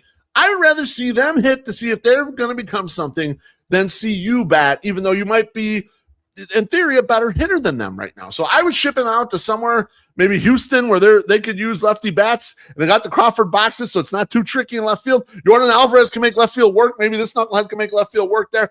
And send him on his way and let him be somewhere else because I just don't think he belongs here. So I would use that money. I would say, look, we're going to buy out some of this. And even if you get almost nothing in return, if it just ends up being a salary dump, I think it's fine. From your perspective, Chorizy, you were like, we got to utilize all this stuff, man. There's opportunity costs that we're missing by playing certain guys, and Benintendi's one of those guys. Yeah, for sure. That's what we're talking about. And I actually had Benintendi listed here, Beef, as like what I would do with it. But I was like, I have it listed, but also said like, I don't think they're going to do it. Like, I think they're too scared to do it with how weird the outfield is right now. Yeah. MSS, what would you do with the money? Well, unlike Loaf, other than mushrooms. That's a lot of mushrooms. I don't think I can do that. I don't agree with Alex Rude. I think that we need another starting pitcher. I don't agree with this. We have this backlog of things. There's one thing that we've learned as White Sox fans, as we've been doing this for 10 years, is you can never have enough good things. So go get a good thing. Like maybe not the best thing, but something good, something solid. Now, I'd stop short of re-signing Lucas Giolito or Jose Quintana. I wouldn't try to retread any of that stuff. Try something new. Let's just get something that's decent and come in and play. Be a pitcher. I don't know who we can get for $10 million a year out of there or $7 million a year. It's probably not great, but if you can't do that, and if you want to stick with what you were saying, Love, I thought you were going here. Get a third baseman. Can we get a third baseman like that? Vargas is gonna. I want Miguel to play. I want to see Miguel. There's guys I want to see get plate appearances, and Miguel Vargas is one of them. Now, all right, now so MSS, starting pitching only. MSS, you're touching on something that I'm not ready to. It's not a fully baked idea, but I have been thinking a lot about. Miguel Vargas probably ends up back out in the outfield eventually. Like if he keeps hitting, and here's why: because the White Sox infield, in theory, is already crowded. It's full right now with him at third. Right? They just DFA'd Brian Ramos. Acuna is really a second baseman, shortstop. He's a middle infielder, right? Sam Antonacci is kind of banging on the door of the majors. He's a middle infielder. Billy Carlson, who's one of their top prospects, is a shortstop. Caleb Bonham is currently an infielder. They're going to draft Rock Chalowski. Like pretty soon, you're going to have so many fucking infielders that are impact players. Where like even pushing like a Mydroth or Acuna to utility, you still don't got enough spots for all these fucking guys. And so like if Vargas really hits this year, I don't know. I'd get that left field glove warmed up again. Honestly, truthfully, like I'd get him out there. I was laughing, Beef. I was going through old top 100 prospects for not that I'm going to quiz you guys on that later, but Miguel Vargas was listed in one of the things, and it said second base / left field, and I was like, maybe we should try that again. The reason why they moved him back to third because apparently he's comfortable with the position, but they wanted him to work on his bat. And we saw the defense is okay. It's not horrible, but it's not like plus. It's not like that's a good defender there. And if the bat takes another step this year, it's going to be playable in every position. So you're not going to worry about it. If he has 30 home runs, he can do whatever the fuck he wants. Exactly. Just saying. He All could, right. I didn't mean he to could cut be you off. worse Benintendi out there, and I'm fine with it. Spend attendy. All right. Well, I think we got a little something that we want to get into. Let me just find the appropriate drop for this if it's still in here. It's still in there. Chris Getz spoke to the media today. I say, what did the man say on the stage? And he says, Pop, the man comes out and says these things. I said, well, what did he say? He says, Pop, he comes out and says some stuff. I said, what did he do? He says, Pop, he walks out and he goes, hello, suck this and MF and kiss my big black stuff and suck it and stick it down your mouth and suck it, suck it. That's a good one. There's so many confused kids out there probably listening to that. Like, what is that? That's Eddie Murphy. Very few people tell us that they love that right there. So I'm convinced it's just the three of us who love that. Eddie Murphy doing Bill Cosby is incredible. That's great. All right. What did the man Now, say? if you haven't listened to it, That's I do implore you to go listen to the recap where Ryan McGuffey and David Kaplan interview Chris Getz. And I want to know from you guys what your biggest takeaways were from this interview, other than why is Cap even there? He's like, I'm assessed. What were your biggest takeaways from this interview? Cap was like adding in bumper sticker takes, dude. Like he had nothing. He's like, I heard about this, I read this on Twitter. It's like, dude, do some fucking research. It's the GM of a fucking team, for Christ's sake. You could come with better questions than that. I will. I'll give Cap a little defense though, because like hosting a show like this, sometimes you gotta reset what you're doing. And there's like a part where they're going down this like road of like how many people are on the development staff, which was interesting to people like us, right? Like, and it's like, oh, there's 45 people. It used to be 20, and like, let's talk about the process a little bit. And Cap's like, Luis Robert trade. Let's bring it back to the regular fans. We're selling the product here, man. Let's. What I liked about the whole interview was that Chris Getz did not retread any of the shit that we'd heard from the previous administration. He did not come out and say, we really owe it to the fans to bring out some good players. We really do this. We need to do that. We need to get out there and prove that we belong to be here. He didn't say any of that shit. He focused on everything that was positive that happened last year. Positive growth. He didn't say in any word that we're great and we're good where we're at and we're just going to ride it out. He said, no, we're getting better and we're finding out what works and we're moving in that direction. He said, we're looking at other teams. He's like, Jerry told me to go out and look at these teams and find out what they're doing. Why are they having success and we're not having success and we're spending the same amount of money? And he's like, okay, let me go find out. So he went and found out. And he has it was refreshing. He's still, he's being somewhat honest, right? Like he's saying what he thinks. I loved all of the stuff about Colson and like what he talked about. He's just like, well, we sent him to Arizona and everyone was like this, like, oh God, oh, that's not good. And then it worked, that was great. It was a smart move. And Chris Getz responds, it was smart because it worked. Because if it didn't work, it was a dumb move. It was a bad move. And I liked the humility that comes along with that, understanding that there is a little bit of luck associated with that too, because it could have went horribly wrong like it did with Andrew Vaughn. He got sent to Arizona too. He did not get fixed. He did not come back. He was gone. Correct. Right? Yep.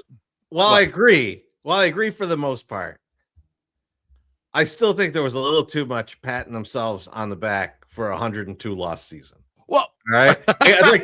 My Winston Wolf came out in me a little bit, and I thought, well, let's not start sucking each other's dicks quite yet. Well, that's the thing. But you know what? I the one thing I thought Guff would go a little harder, but he didn't. And then realizing the one thing that Guffey really did not like was Luis Robert Jr. getting $20 million, and they fixed that problem before he went on that show, or else I think he would have went in on it, because that's what he did in Festivus. Yep. Him and BA were just like so disgusted that Luis Robert Jr. was getting $20 million. And so that problem was gone. So Guff was happy. It was probably high. It's all good. But I thought I laughed at that though, MSS, because Guff says this isn't anything personal against Luis, and then just goes in on great detail of why it was important to get rid of Luis. It was like Ricky Bobby going, with all due respect. Yes. I was like, well, he like, had some of his personal Eloy too. I'm going to eviscerate him now. Yep. Exactly. And then he did the same thing with Eloy. Because he did, as soon as Eloy was gone, he went right. He's like, "This guy did not work hard. He didn't like either one of those guys for a while before that. No. So it's not like it came out of left field or it was disingenuous. No. It was just funny how he presented it. This is not personal against Luis. It was like, well, it sounded like it. I thought overall great interview. A lot of tidbits, a lot of good information. As you said, Cap added nothing. But like it was fun to hear that. It was also it's somewhat exciting because you're like, the guy's happy. Like Chris gets like the hire that everyone was like, well, this was just low effort and didn't work. It's kind of working. Like it's at least trending in the right way. It hasn't bared. The plants are growing. They're in the soil and they're growing. It hasn't bared any fruit yet, but the plant is growing. So you're at least like, oh, at least I did this, right? I got this going. So we got a chance, you know? Yeah, in a way, I disagree with Chorizy saying they gave themselves too many flowers. I think there was a lot of humility there. I think they were trying to push him to say all this, and they were trying to get to the grandiose steps of like contention windows and shit. And he just kept saying that like they're trying to add talent. They believe in their process. They're seeing what works. They're trying to figure out what doesn't work. I thought there was even humility in the Colson Montgomery thing. Not only in this part where he said, well, because it worked, he said you need buy-in from the player. He mentions all the shit you need to line up for that to possibly actually fucking work. You need the guy who can actually fix the swing. You need the player being willing to say, oh, okay, you'll take me out of action for 2 weeks, and everyone's gonna be asking where the fuck this guy's at. And like he's gonna go and do that or whatever. And it's like he acknowledged all the luck that it took. And it started to hit me like a ton of bricks when I was listening to it. And you and I were sharing notes a little bit on MSS, and I agree with every one of your points here. But like, I think Chris Getz is smart in all the ways that Rick Hahn never was. Yeah. He kind of sees the limitations of what he can or can't do. And like so what does he do? He hires a guy, the next guy who can help with this thing that they can't get right. They're not figuring out, that sort of thing. Yep. And to me, that's the real part that gives me like a little bit of hope. Like, oh, this thing's kind of turning the corner. This could be a thing. Sorry, I didn't mean to cut you off. And he said, though, I'm sorry, Chris. Chorizy has to do the same thing. But no, I was just gonna say, I just like that. I heard all that. I heard ahead. all that shit, but I also heard good process brings good results, and it's good to start seeing that success at the major leagues. And it's like you lost 102 games, and I get what he's talking about and everything. It's hard for me to just be like, yes, the shit's working. Like I do agree to your flowers analogy. And that like the soil that they've put down MSS is good, and like they're not trying to raise crops in the desert here, but like I just also think like we've too early in a process gone. All right, we got it going. We're good, and like I'm just hesitant to do that. I'm jaded. I want you to be last. I want you to be last. I want MSS and to be in front of you. Baloney in the comments says Getz had the Tom Waddle look when Guff went after Luis. Yeah, I didn't watch the video. I had it on YouTube, but I was doing stuff around the house, so I just had it through the speaker, so I didn't get a chance to see what he looked like during. Let's get this drink real quick. Our guy Husky Bardo says, as a bald man, Cap really has a good head for being bald. Only thing he brought to the interview. Cheers, fellas. Cheers, Bardo. We'll see you. Cheers. We'll see you on Saturday. Husky. Can't wait, my friend. Good to see you. Yeah, he was talking to, and I guarantee you, Rick Hahn never felt the same way. And Chris was like, I love talking about our team. I love talking about where we're going. I love what's discussing this. He's like, Jerry wants to hear these stories. I tell him. He's like, I'm out in public and people tell me this and they say this. And I was like, yes, I hope you're not lying. But I bet he does enjoy telling people, hey, yeah, we're doing this. And people are excited. You saw, I mean, obviously, we were beaten, we were starved, and someone threw us a Ritz last year. And we were like, God damn, This is delicious. We'll just keep the Eddie Murphy shit going tonight. But like, yeah, it's like it just seemed different though. It seems different. It seems exciting. The off season was not as crazy and shitty as normal. So, but yeah, no, I love the interview. Everyone should definitely listen to it. MSS, when you look at the overall interview and you talking about Getz, do you feel like he can talk to other, like he talks about this a little bit, do you feel like he could talk to other GMs and other teams much better than the Kenny Williams and Rick Hahn group? Like it because like I feel like it always felt like they were just trying to get something over on people, and like he even refers to that a little bit, not saying it's them, but like he makes that reference, and I was just kind of like, there's a reason that this line of questioning is going down. Like these people know something that we don't know to even go get into this. Oh, for sure. And yeah, he said it. He's like, I don't like to go out there and hide the words on the player that I'm trying to trade. Like, I want to be honest and say, this is what we're working on, or this is what we're doing. But yeah, he also doesn't like go. Chris Getz, you're talking, you said it in the beginning, Loaf. You went from 20 to 45, people that are doing optics. You're hiring people that are potentially smarter than you in your job. That's right. That are going to make you look better. I don't think we saw that. I think we saw Ken and Rick thought they knew everything and they were the smartest people in the room. And I don't think Chris exudes that whatsoever. No, I 100% agree. And he's like, I want to absorb something. I want to learn this. You're better at this. This is something that I feel like I even use with our vendors and people that we've talked to. They'll be like, hey, what do you want to do in this situation? I'll be like, listen, you're the expert. You tell me how it's supposed to look or what it's supposed to do. I'm going with you because you're the expert in this. I am not the expert. I'll make the file for you. I'll make the design, but you tell me where the placement should be, how big it should be, whatever that stuff. You're the expert here. I got to trust you. And I think Chris is hiring people in that he trusts. And it's like, again, we're not winning the World Series, but at least it's better than what it was before. It's moving in the right direction. So we're moving up. We're moving on up. Woo. Hard not to when you lose 121 games. But Beef, listen, what were some of your takeaways? You can't keep saying that. No. Let him.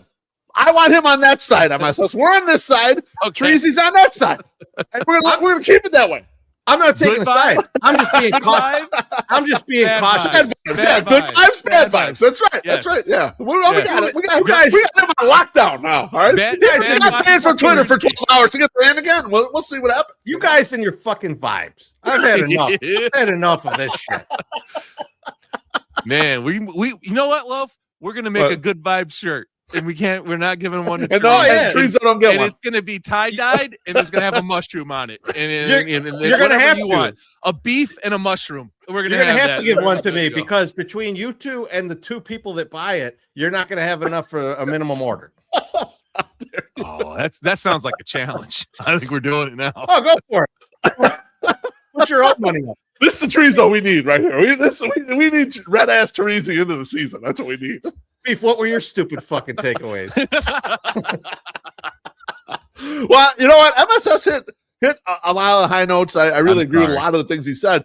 But one thing that made we have a group chat with us three, and then and Aloha, Mr. Hand, and Wally Money.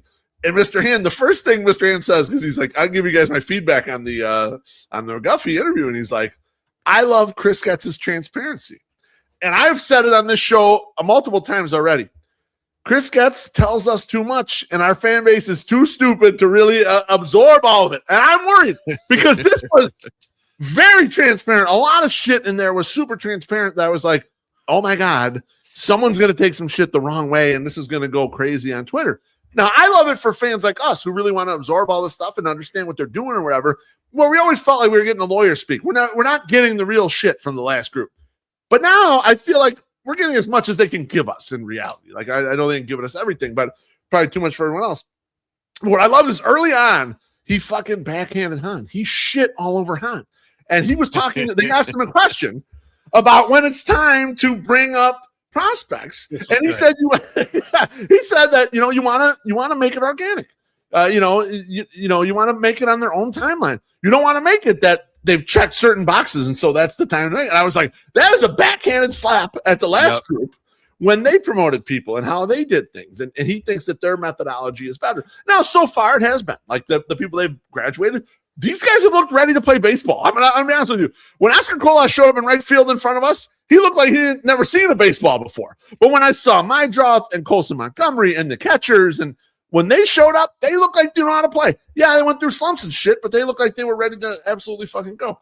You mentioned the Colson Montgomery stuff was very candid. He was pretty candid too about the Shane Smith thing and about what they have to offer. He said that he told Shane Smith, Rule 5 guys often think, of the amount of pressure they're under, that they have to be on the roster, and so like they got to be perfect out there. And he told Shane Smith, we just want you to play. We have room to have you play. Go ahead and just play. And it's like, for now, we have the opportunity to have these types of guys and let them run for a little bit. And they shouldn't be feeling pressure like they're on some team that's winning 95 games, and if they don't perform, they're going to be out of the lineup tomorrow. And we need to communicate that to them. And it's a real thing, right? It's kind of a fucked up thing to say because your team stinks, but it is reality, This is where I agree. I really liked something that he said along the same lines and understanding where the team is, right? Like he understands it does, like I'm giving a lot of shit, but he understands that like even if they make another 19 game jump,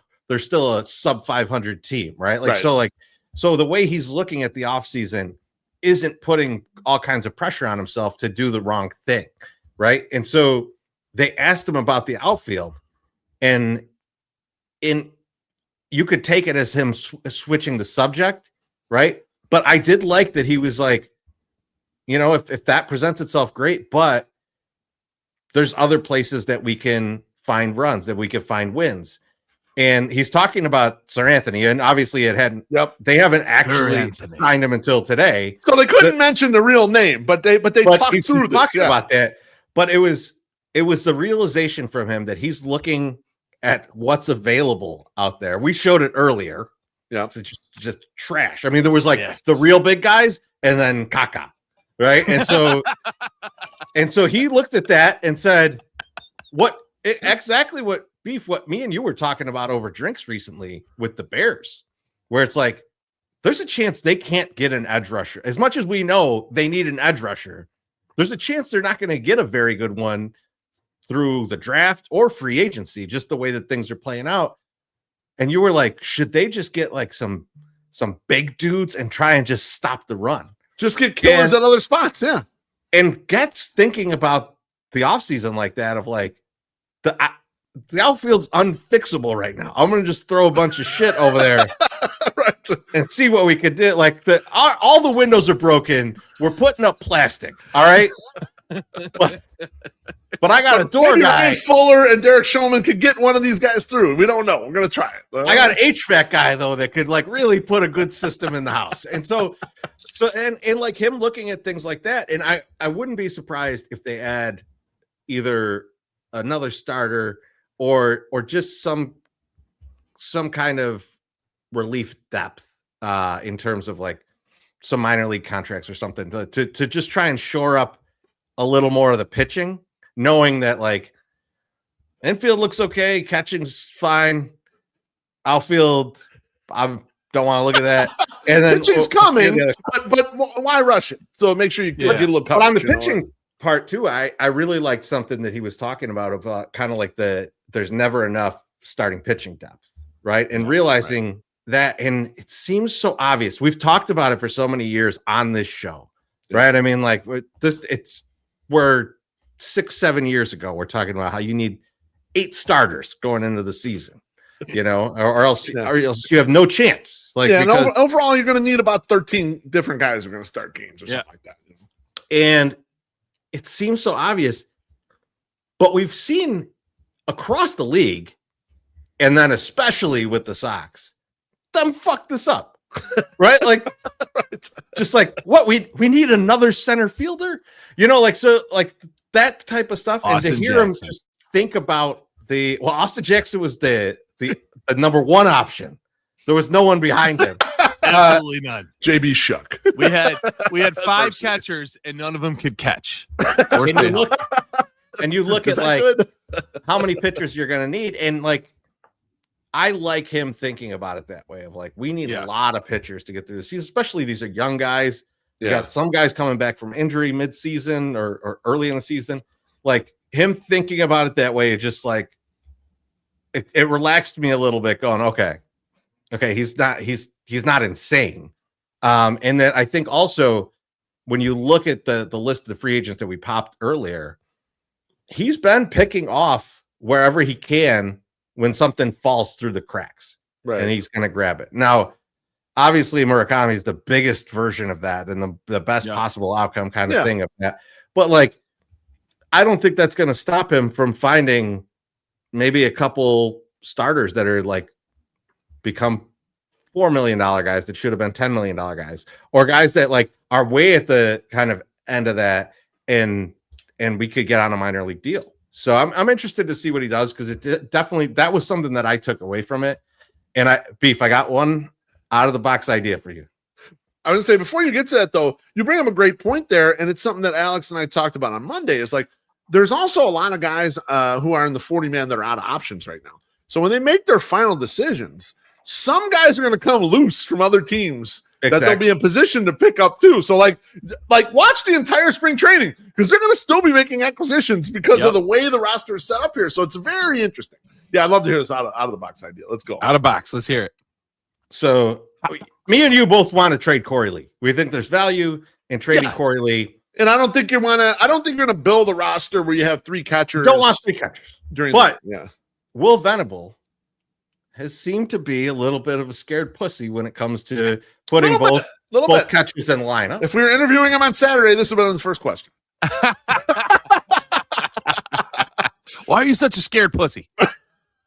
Herman Marquez about this. He's not that great of a pitcher anymore, Beef. The pitching is, he's got to, maybe it's time for him to move to the bullpen, be a swingman. Yep. He can hit though. I remember Micah Owings. I do. Yeah. He's not quite that type of hitter. Okay. But he's a good enough hitter that like he's a reasonable at bat. I want him in the bullpen. Pinch hit.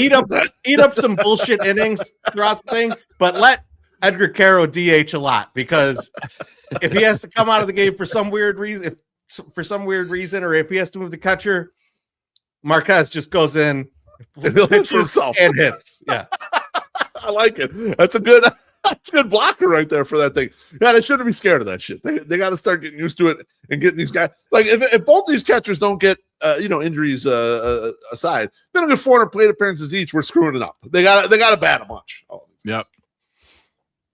MSS, you want to pay some bills? Sounds like a great idea. Looking for a perfect way to kick off the new year? Start fresh with a brand new Mazda. Whether you're looking for a sporty sedan or a versatile SUV, Mazda has the right vehicle for you. With Mazda's signature sleek design and unmatched performance, you'll turn heads everywhere you go. And with advanced safety features like blind spot monitoring and lane departure warning, you can feel confident and protected on the road. Plus, with cutting-edge technology like Apple CarPlay and Android Audio, you can stay connected and entertained while you drive. And with Mazda's commitment to sustainability, you can feel good about reducing your carbon footprint. Visit MazdaRowlandPark.com to get all the specs and details on the complete line of Mazda.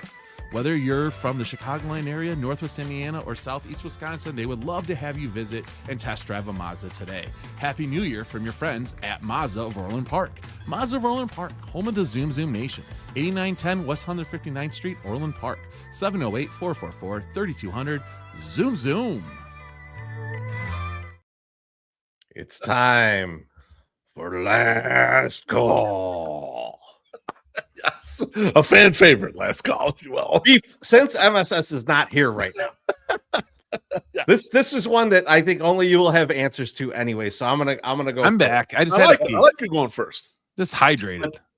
There was the top 100 prospect list start to come out, and everybody, they realize how important these are, how accurate they are.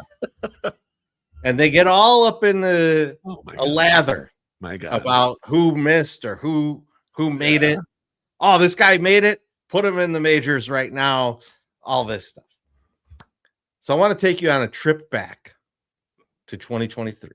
Oh, and you touched on this earlier, so I think you're going to nail these. But like the first question, I think is very easy. The first question is: the White Sox had 2 guys on MLB.com's top 100 list in 2023. Who were those 2 guys? I would say it's Colson Montgomery and Oscar Colas. Yes, number 38 and number 85. Yep. Now, there's 5 guys from that list, other than Colson, that are currently in the Sox org. Oh my God. Who are those 5 guys? Holy shit. I'll say Everson Pereira is one of them. No. Okay. I mean, there's a very obvious one. Oh, Edgar Caro is one of them. Nope. Really? You're a year early on that. Yeah, he's a 2024. It's 2024. It's gonna be let's see. Kyle Teal. We've talked about a few of these guys today. Well, Teal's one of them for sure. No, Teal's not one of them. No, I think not he was drafted sooner than that, I think. Damn. Is what it was. Oh, Jesus. Brooks Baldwin. It's not Brooks. Oh, Jared Kelenic, obviously. Well, a very obvious one. No, he's not. He's not either. He's not. I give up. I have no idea. Because I've guessed all the ones who are actual prospects here. Well, what I'm gonna say one of them, and I think it might break things open for you. Yeah. Miguel Vargas. Acuna is one of them. Miguel Vargas makes 71. sense, yeah. Miguel Vargas is 37. Stay at third base. Oh, Curtis Mead is another one. Oh, son of a bitch. You've got a pitcher and a catcher left. Corey Lee? No. This guy was just mentioned in the comments. Oh, Drew Romo. 84. What? I can't believe he's overranked that high. My God. And then you have a pitcher left, is what you're saying. Yes. One pitcher left. Drew Thorpe. No. Okay. Got to be someone of an earlier. You've named a lot of guys that were on the 2024 list, by the way. Kai Bush? No. Think a guy that we recently picked up. We picked this guy up last year. Oh, shit. No. Well. That guy's too old. Who's starting pitcher? Technically, yes. Oh. God. I got nothing. I have no idea. Owen White. He's not on the roster anymore. Is he not? He's not there anymore? Gone. No, he's gone. They still list him on MLB.com. They still list him as Sox. He's gone. Okay, I didn't realize he was gone. So you got the other 4. Now it took a while though. I was like, man, it did. Should have gotten that sooner. Though. Now 2016 is very big right now. You got 2 guys they're actually on the big league roster, who are top 100 in the 2016 MLB.com list. Who are they? Andrew Benintendi is one of them. That's correct. He's 25. He's not the highest ranked. 2016. Who the fuck else is on the that current old? roster? Who's old enough to be on there? Is it we just get him? Don't tell me it's Anthony K. It's what? Don't tell me it's Anthony K. It's not. No. But I think MSS is on the right track. Sir Anthony Dominguez? No, not quite, but not quite that recent. But Sean Newcomb. That's correct. 21. Ridiculous. That's insane. Wow. Emotional about what happens in these top 100 ones because definitely Curtis Mead is probably the most important guy on the team. I got into it a little bit today. So I was making fun of the fact that Braden Montgomery was rated lower for ESPN. Kylie McDaniel, whatever. He doesn't think that there's enough contact in the profile. He's going to get to enough of the power that'll be that good, And now, mind you, he's still rating him in the top 200 prospects. So I mean, that's like the top, whatever. 6 or 7 guys each team has, so it's not terrible, but because everyone else is ranking them higher. And so I was making a joke, like, I'm not worried about this, whatever. And people were coming at me a little bit, and I was kind of thinking, like, what you should do is learn from this. When there's an outlier projection, why does that guy think that way? And then add it to your own mental model as to how you think about the player, not just disregard it and say, oh, okay, well, that guy's an idiot. He obviously doesn't believe the hype for this guy. Conversely, if there's one person that has a guy way out ahead of the rest of the group, why does he like that guy so much? Learn about that. Figure that shit out. It's like all this stuff is very speculative. Like, it's funny. I have Ian Eskridge on here, once or twice a year to talk about the future Sox ratings. And we talk through things that I think are crazy with their ratings. And Ian gives explanations of, it could be this or the profile or whatever. And you learn a lot from just like thinking through it. Ian watches all these games, right? Like Ian's very ingrained in this. No one's watching more than Ian. There's no when he's saying stuff like that, I'm like, you should listen. I know this guy pays really close attention, and it's not just reading stats or he's just not doing it. He's watching all these games. He's immersed in this. He's immersed. But when people are just like in the comments going like, this is fucking bullshit. And I'm just like, I know you haven't watched any of this guy's play. You haven't looked. There's no way to see advanced analytics on a guy that they don't present advanced analytics for. Right. So you're basically just going off of like vibes and like some stats that in like single and double A. And like, I mean, like this vibes are okay. We just keep going back to the fact that like when you see a tweet and someone responding to it, like people just feel the need to respond. Like they don't know shit about the situation, but they're like, I got to get my 2 cents in here. How many people were commenting on my inside joke to you that I got suspended for? I knew nothing about it. And I'm like, I'm talking about a guy that you could not have possibly met. And you're not even seeing what I was responding to from Beef. And there's comments. So it's like, all right. That's why I love Twitter, honestly. It's the best. Baloney says, vibes again, print the shirts. Don't worry, we're going to do an Anjou with some vibes. So, yeah, we got something planned coming up. It's going to be nice right before the season. MSS, what do you got for us? What do I have for you? I'm surprised that our guy has not brought it up, but I have a J-Mac update for you guys. I didn't know this was going to come up right away when I did that, but I was going to try to build it up. But I want you guys to know what J-Mac is doing these days. And he came across my feed this morning. I don't know why all these porn people are in my feed because I'm not the porn guy, but J-Mac was in there, and it was the AVNs was just this last weekend. And so I thought it would be a perfect time to come in and talk about J-Mac. Now, if you don't know what the AVNs are, it is the Adult Video News Awards. It is the biggest award show for adults entertainers in the great state of Nevada in Las Vegas. J-Mac was out there with Brazzers. And I was like, let's go see how this guy is doing. So I went and checked out his Instagram first off, just to see what was popping, what was going on. And I see these 2 pictures. Woman on the left. Okay. And if you're at home, I'm sorry, but this is, you got to come on. It's a visual aid. You got to watch it on YouTube. I'm sorry.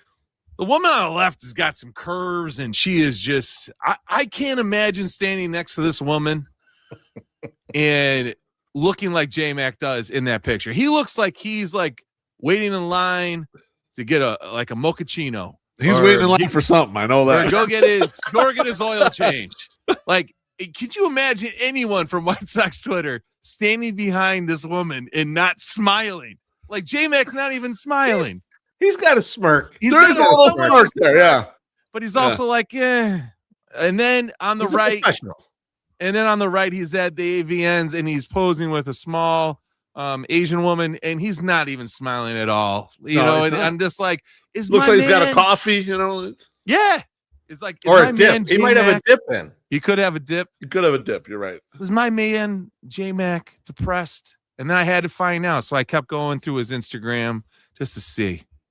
And I looked here. Oh, here's J-Mac. He's happy. He's at the AVNs.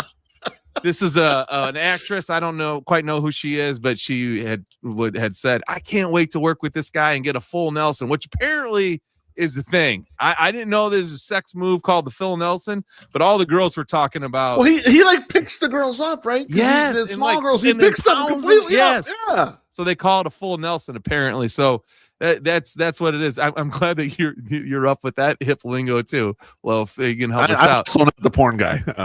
Yeah. So we got this one where he's happy. Oh, here he is with other male talent. The fellas. Kieran Lee's in there, and then the guy in the front is I think his name is Girthmaster. or like he's the guy that has the just gigantic dick. Which I mean, all these guys in this picture have gigantic dicks, but they won an award. They're all excited. He's sort of smiling, but he's with the fellas. He can't. He looks like he's pretty. You gotta happy. chill when you're with the boys, Yeah, you don't want to get too excited. He's probably has like 87 of these things, So he's like, whatever. What do I need one more for? And here he is with two. Go back for a second. Go back for a second, because I feel like everybody in this is wearing like the normal black tux. I feel like our guy J-Mac, he looks like he shops with Vincent Antonelli. He's got a nice he does, yeah. He's standing out. Yeah, he's standing out a little bit. I like that. With the t-shirt. I like that. You know what? Here's what I'm gonna say. I'm gonna say this. J-Mac is like fucking Michael Jordan when it comes to these awards in the porn. Okay. He can do whatever he wants. He sets the trend. Like, he doesn't need to fall in line with these other, guys. He can go do what he wants to do, and he needs to stand apart because he's earned it. He has definitely earned it. So I like that he's not dressed the same as everybody else. He is like, I am J-Mac. I stand alone. Everyone knows who the fuck I am. He's like, I'm 23. The guy in the middle looked kind of like Mr. Beast, by the way. It's this guy, Kieran Lee. No, the guy in the front. Sitting. Oh, the guy sitting. Okay, I'm sitting. I don't care you. Kieran Lee congratulated us on our 5 years of podcast. That's true. I'm pretty sure that's Girthmaster, that guy. Oof. Yeah, he's a destroyer. Now here is J-Mac. He's in his white outfit. This was a Brazzers night. They had all wore white outfits. And he's with some other talent. I can't remember her name right now. But I don't know who the older woman is. Definitely not craft porn, is what you're saying. Yeah, no, these are very major stars. She looks a lot different now than she used to when she first came into the scene, which is it's typical. But yeah, no, he's happy. He's wearing like a nice white outfit with his jacket, and he had some joggers on, I think. But that's where he's in there at the AAV ends. He's very happy. Now, as I'm going through his Instagram, I'm like, I'm not seeing the pictures of J-Mac fishing. This is what he used to do. He was a fishing fucking insane lunatic. He would post pictures of him fishing constantly. The man lives in Florida. I mean, he can go fishing. No, J-Mac is a MILF and a duck hunter now. He is a duck hunter out there with the boys. Respect. They're shooting ducks. He looked really good in the camouflage too. But as you can see, Chorizy, he's not wearing the muck boots like everybody else. He's still got his Yeezys on. He don't give a fuck. He's out there to kill ducks, not look like a hillbilly. So he understands style. Now I did notice something. J-Mac had a baby. He had a baby a while ago. He had a girl. He just had a boy. I think the boy is probably 2 years old now, but this was the last photo that they had posted. The J-Mac legacy is confirmed, folks. J-Mac will live on forever through his son, more than likely. Like, I don't even think that's his leg there, the boy. I think that's his penis. He just has a huge penis already. He came out the womb with the huge schwanz. So, J-Mac is going to continue in the porn industry. His son is there to take it. So, my verdict for you, BeefLoaf, J-Mac is still doing pretty well. He's doing all right out there. He's not, he's doing good. We shouldn't be too worried about him.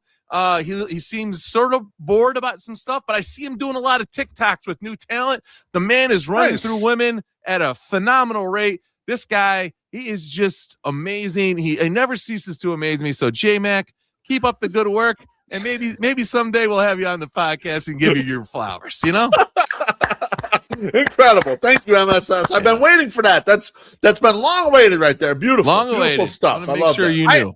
It was so long since you've done that. I almost forgot about it. So it was a great surprise. It's back into the 108 universe. I appreciate that because in the old days, it was every other week. There was some J-Mac stuff that was going on. And then, I like that MSS let J-Mac do his thing and then he's doing his thing and then they got back together a little bit. Yeah. He's you got the kids. You slow down. Your lifestyle slows down a little bit. That's right. As far as extracurriculars. Listen, business-wise, that man is still pounding gas. Don't worry about him. He's doing good. Shit. Beef, what do you got for us? Boys, there was some news this week. We definitely got to get to the bottom of this. Bill Polian, he is like 50 Cent levels of petty. I don't know if you guys have heard, Bill Belichick is not getting in on his first ballot for the NFL the Pro Football Hall of Fame, mind you. It's allegedly because Bill Polian nudged some of the 50 voters that Belichick should have to wait a year because of the Spygate and Deflategate. Man. And he got enough people on his side so that not even 40 people would vote Bill in on the very first ballot. Now, I remember on this very show about 3 months ago, Chorizy-E said that Bill Belichick's recent choices would have nothing to do with his legacy. And in fact, I'm here to tell him in Charlie Murphy's voice, wrong. This is totally about Spygate. This is totally about Spygate. Spygate.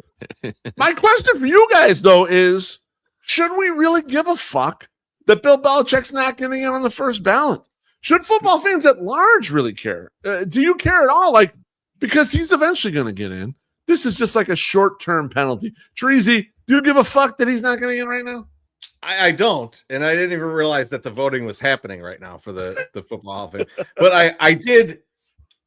I almost like it because it is spawned so much internet ridiculousness. And I saw that tweet, and I don't know if someone posted the picture or they quote tweeted it, but they said Bill Belichick waited 49 years for his girlfriend to be born. He could wait a couple of years. Yes. I saw that. That's classic. It was a great tweet. Paul's right. But yeah, I was like, this is, I think the stupidest part of this is Bill Polian wasting any of his fucking time doing this. Right. Like how could you, even if you do give a fuck, why waste the favor? These guys are a favor on this. I'll tell you why, I'll tell you why, Trezo. Because these guys are lifetime competitors, and this is one last chance to get over on this asshole. Yep. This guy beat him in AFC championships and blocked the Colts when he was the GM from getting into the Super Bowl or whatever. And it's a one last fuck you. I'm going to angle on you. I'm going to kick your ass one last time on this thing. And in a way, it was like 50 Cent doing the thing about Diddy. It was so petty and so hateful. And I was like, dude, this is fucking great. I am so glad this guy did this. And the reason why I'm glad he did it, because it causes a ton of drama. And there's a bunch of people who claim they hate Bill Belichick that are now sticking up for him. This is a disgrace. He's got to be a first ballot or whatever. It's like, who gives a fuck? It's a fucking museum. But it's causing a lot of chaos, but no harm overall. Because Belichick will get in on the next one. No problem, because everyone's like, okay, we gave the year or whatever. We fucked around with this guy. We gave him some shit or whatever. We're putting him in. It's the anti-MLB. See, if MLB would have just done this to Barry Bonds and all these guys and fucked with them a little bit, but then let them in there, then you would have a good historical track record of what happened in MLB. In pro football, look, they cheated. These motherfuckers cheated. And Belichick was always on the edge of trying to find an advantage. We don't know what times they didn't catch these motherfuckers cheating. And in a way, that to me, that's fine overall. And this is the penance. This is the you got to take the medicine. It's fine to me. MSS, what did you think about this shit? No, I mean, it's inconsequential, but I mean, MJ did much worse for much less, So if you're a competitor, you want to definitely keep fucking the person over. And so it is weird. And it's funny that you draw that parallel to the MLB too, because you're right. He could have owned it instead of now, no, We can't do it. But then there's some people that are in and some people that aren't in and some people that won't get in. But, I just can't wait till Tom Brady doesn't get it on his first try, because he was involved in the cheating too. He's part of this, yeah. They're like, you can't be a first ballot guy because you're part of the cheating because you said a thing. He's gonna have to call in another favor, for this. But yeah, I don't know. I don't do I even fucking care who's in Canton, Ohio? No, I don't care who's in Canton, Ohio. I can't tell you who was in the last class, so how can I actually care? I think Devin Hester was in the last class. I am glad that stuff like this happens because it should lower the credibility of all the Hall of Fames because they're kind of a little bit of fucked up organizations. Here's the thing. It's cool when your guy gets in there and it's fun to celebrate, but otherwise you shouldn't worry about it that much. Enjoy it and go to the museums, and it's cool to see all the shit. And it's yeah, it's good to go down memory lane, but it shouldn't be held in such esteem. This is a big fucking deal if this asshole doesn't get on in the first one. And he was a huge, here's the thing too, in baseball, because a lot of the writers writing, if you were a huge asshole like Belichick generally was for his entire career when he was coaching, even when he was with shitty ass Cleveland teams or whatever the fuck, he was a huge prick. Yeah, let's give you the penance. Fine, you deserve it a little bit, That's what happened to Jim Rice, right? For the longest time, Jim Rice wasn't in because he was a jag-off. Yeah. And if you're a jag-off, maybe you deserve some of that. Mailman Jack says Bill Saga will have a happy ending. Robert, how dare you? One of our friends almost got caught up in that song. How dare you bring that up? That was a shot at us, Chorizy, because we got a friend who was involved in some of that. Take it easy, Jack. All right. I think so. Local idiot almost gets caught with Robert Kraft. I want that news story. I still want that news story. But I'm overall, I'm glad this happened. I'm glad this got brought up. And every once in a while, you'll see a story like this with the NFL Hall of Fame, the Pro Football Hall of Fame. But you know what? In the other direction, they tend to do it right because they put Steve McMichael in before he passed away, and that was deserved. And he was sort of a guy who, if you didn't think about it hard, you're not putting him in. But because he got sick and they started thinking about it and you start looking at all the shit, you're like, oh yeah, this guy should be in here. And it's kind of under the radar or whatever. What they should do is instead of worrying about this shit is look at the guys who were great performers that laid under the radar that should be in and put one of those motherfuckers in here this year instead of Belichick. Right. If you're pushing Belichick out, you should push someone in. Push someone in that it deserves. Yeah, if it's just an empty slot, it's or if you just don't put anyone else in, that's fucking stupid. What are you? Absolutely. You're wasting everybody's time. So yeah, I agree with that. Someone put about Pete Rose in the comments, and I saw something recently that pissed me off about Pete Rose because he signed some baseball with the amount of hits that he had, and then steroids 0, and whenever you see someone from the 70s and 80s talking shit about how these guys did steroids, just look up their name and then amphetamines, and you will definitely find that they did amphetamines. And Pete Rose talks about it and was but it never gave me strength and helped me hit home runs and shit. Dude, the only reason, the thing that's your claim to fame is that you were able to play enough fucking games to get that many hits. You know how you did that? Amphetamines.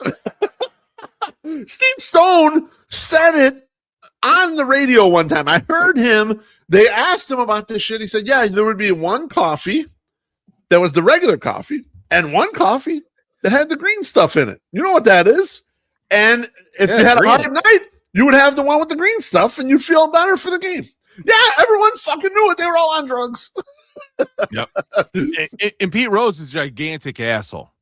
The biggest asshole on earth, basically. He could have totally been in the Hall of Fame by now by just not being such a big, huge penis. He had so many people that were so all he had to do though was die to get in the Hall of Fame.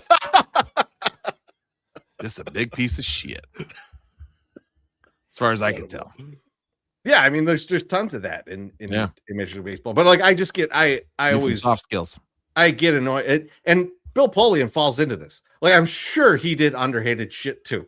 I'm sure he wasn't above the board on everything that he did, but because he fucking hates Bill Belichick, he's gonna point out these things that he did, not point out the 9 Super Bowls he went to.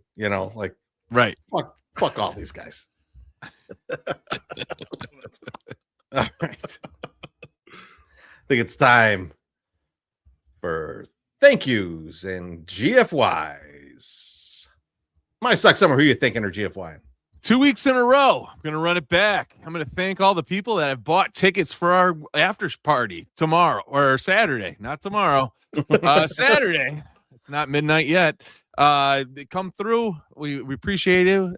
Thank you for buying tickets. We're going to have a fun time. You're going to get some free shit. And my GFY is going to go out to all the people that have yet still to buy those tickets. Get your fucking ass out there. You want to be into the thank yous? Go buy a ticket, 108.ing/party, and come party with us. $20. It's just $20 bucks. What the fuck? Come have a good time. Now, listen, if you're hurting for money, you tell me. Shoot me a DM. Say, MSS, I really want to be there, but I don't want to spend that money on a ticket. I want to spend $100 on beer. You let me know, and then I'll bring you in. You can come in.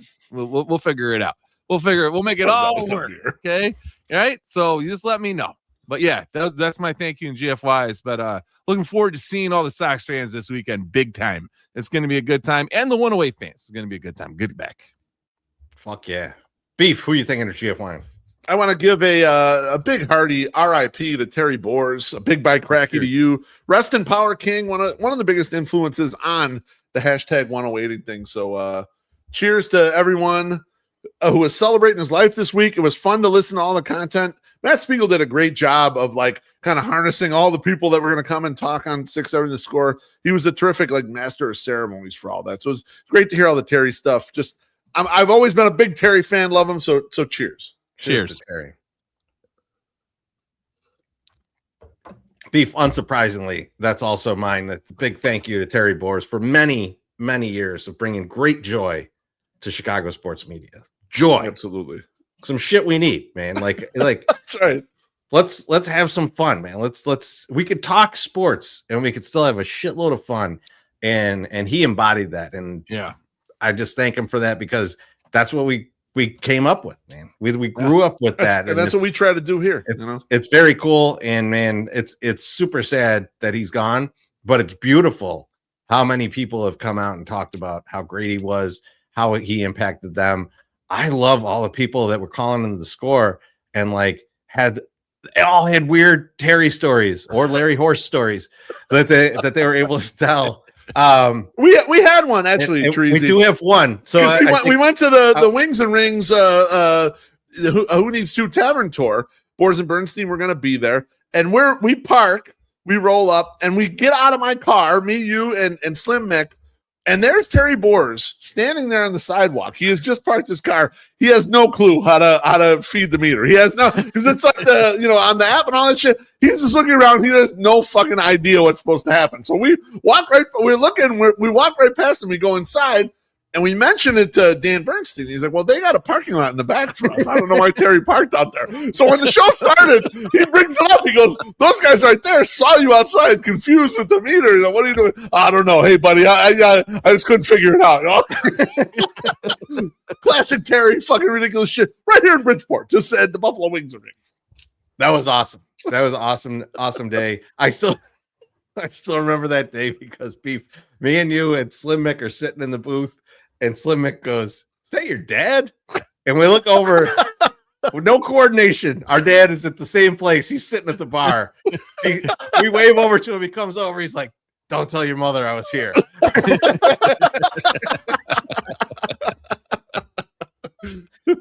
it for tonight. Thank you all so much for tuning in. And thank you to everybody who bought tickets and will be there on Saturday. This weekend. It is going to be a tremendous show. I'm so excited. We're probably going to announce some stuff there too. So be there because if you don't get in on the announcement, maybe you don't get on the shit anyway. So that's true. Be there, hang out. We're going to have a great time. Talk to everybody soon.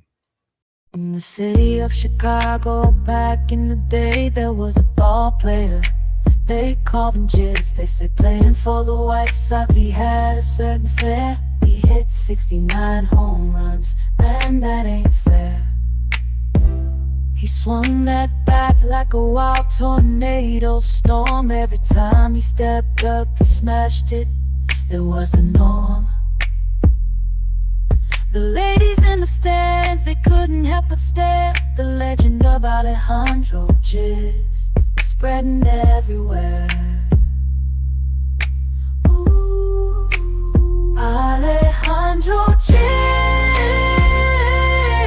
got the magic touch. On the field, he was a kid.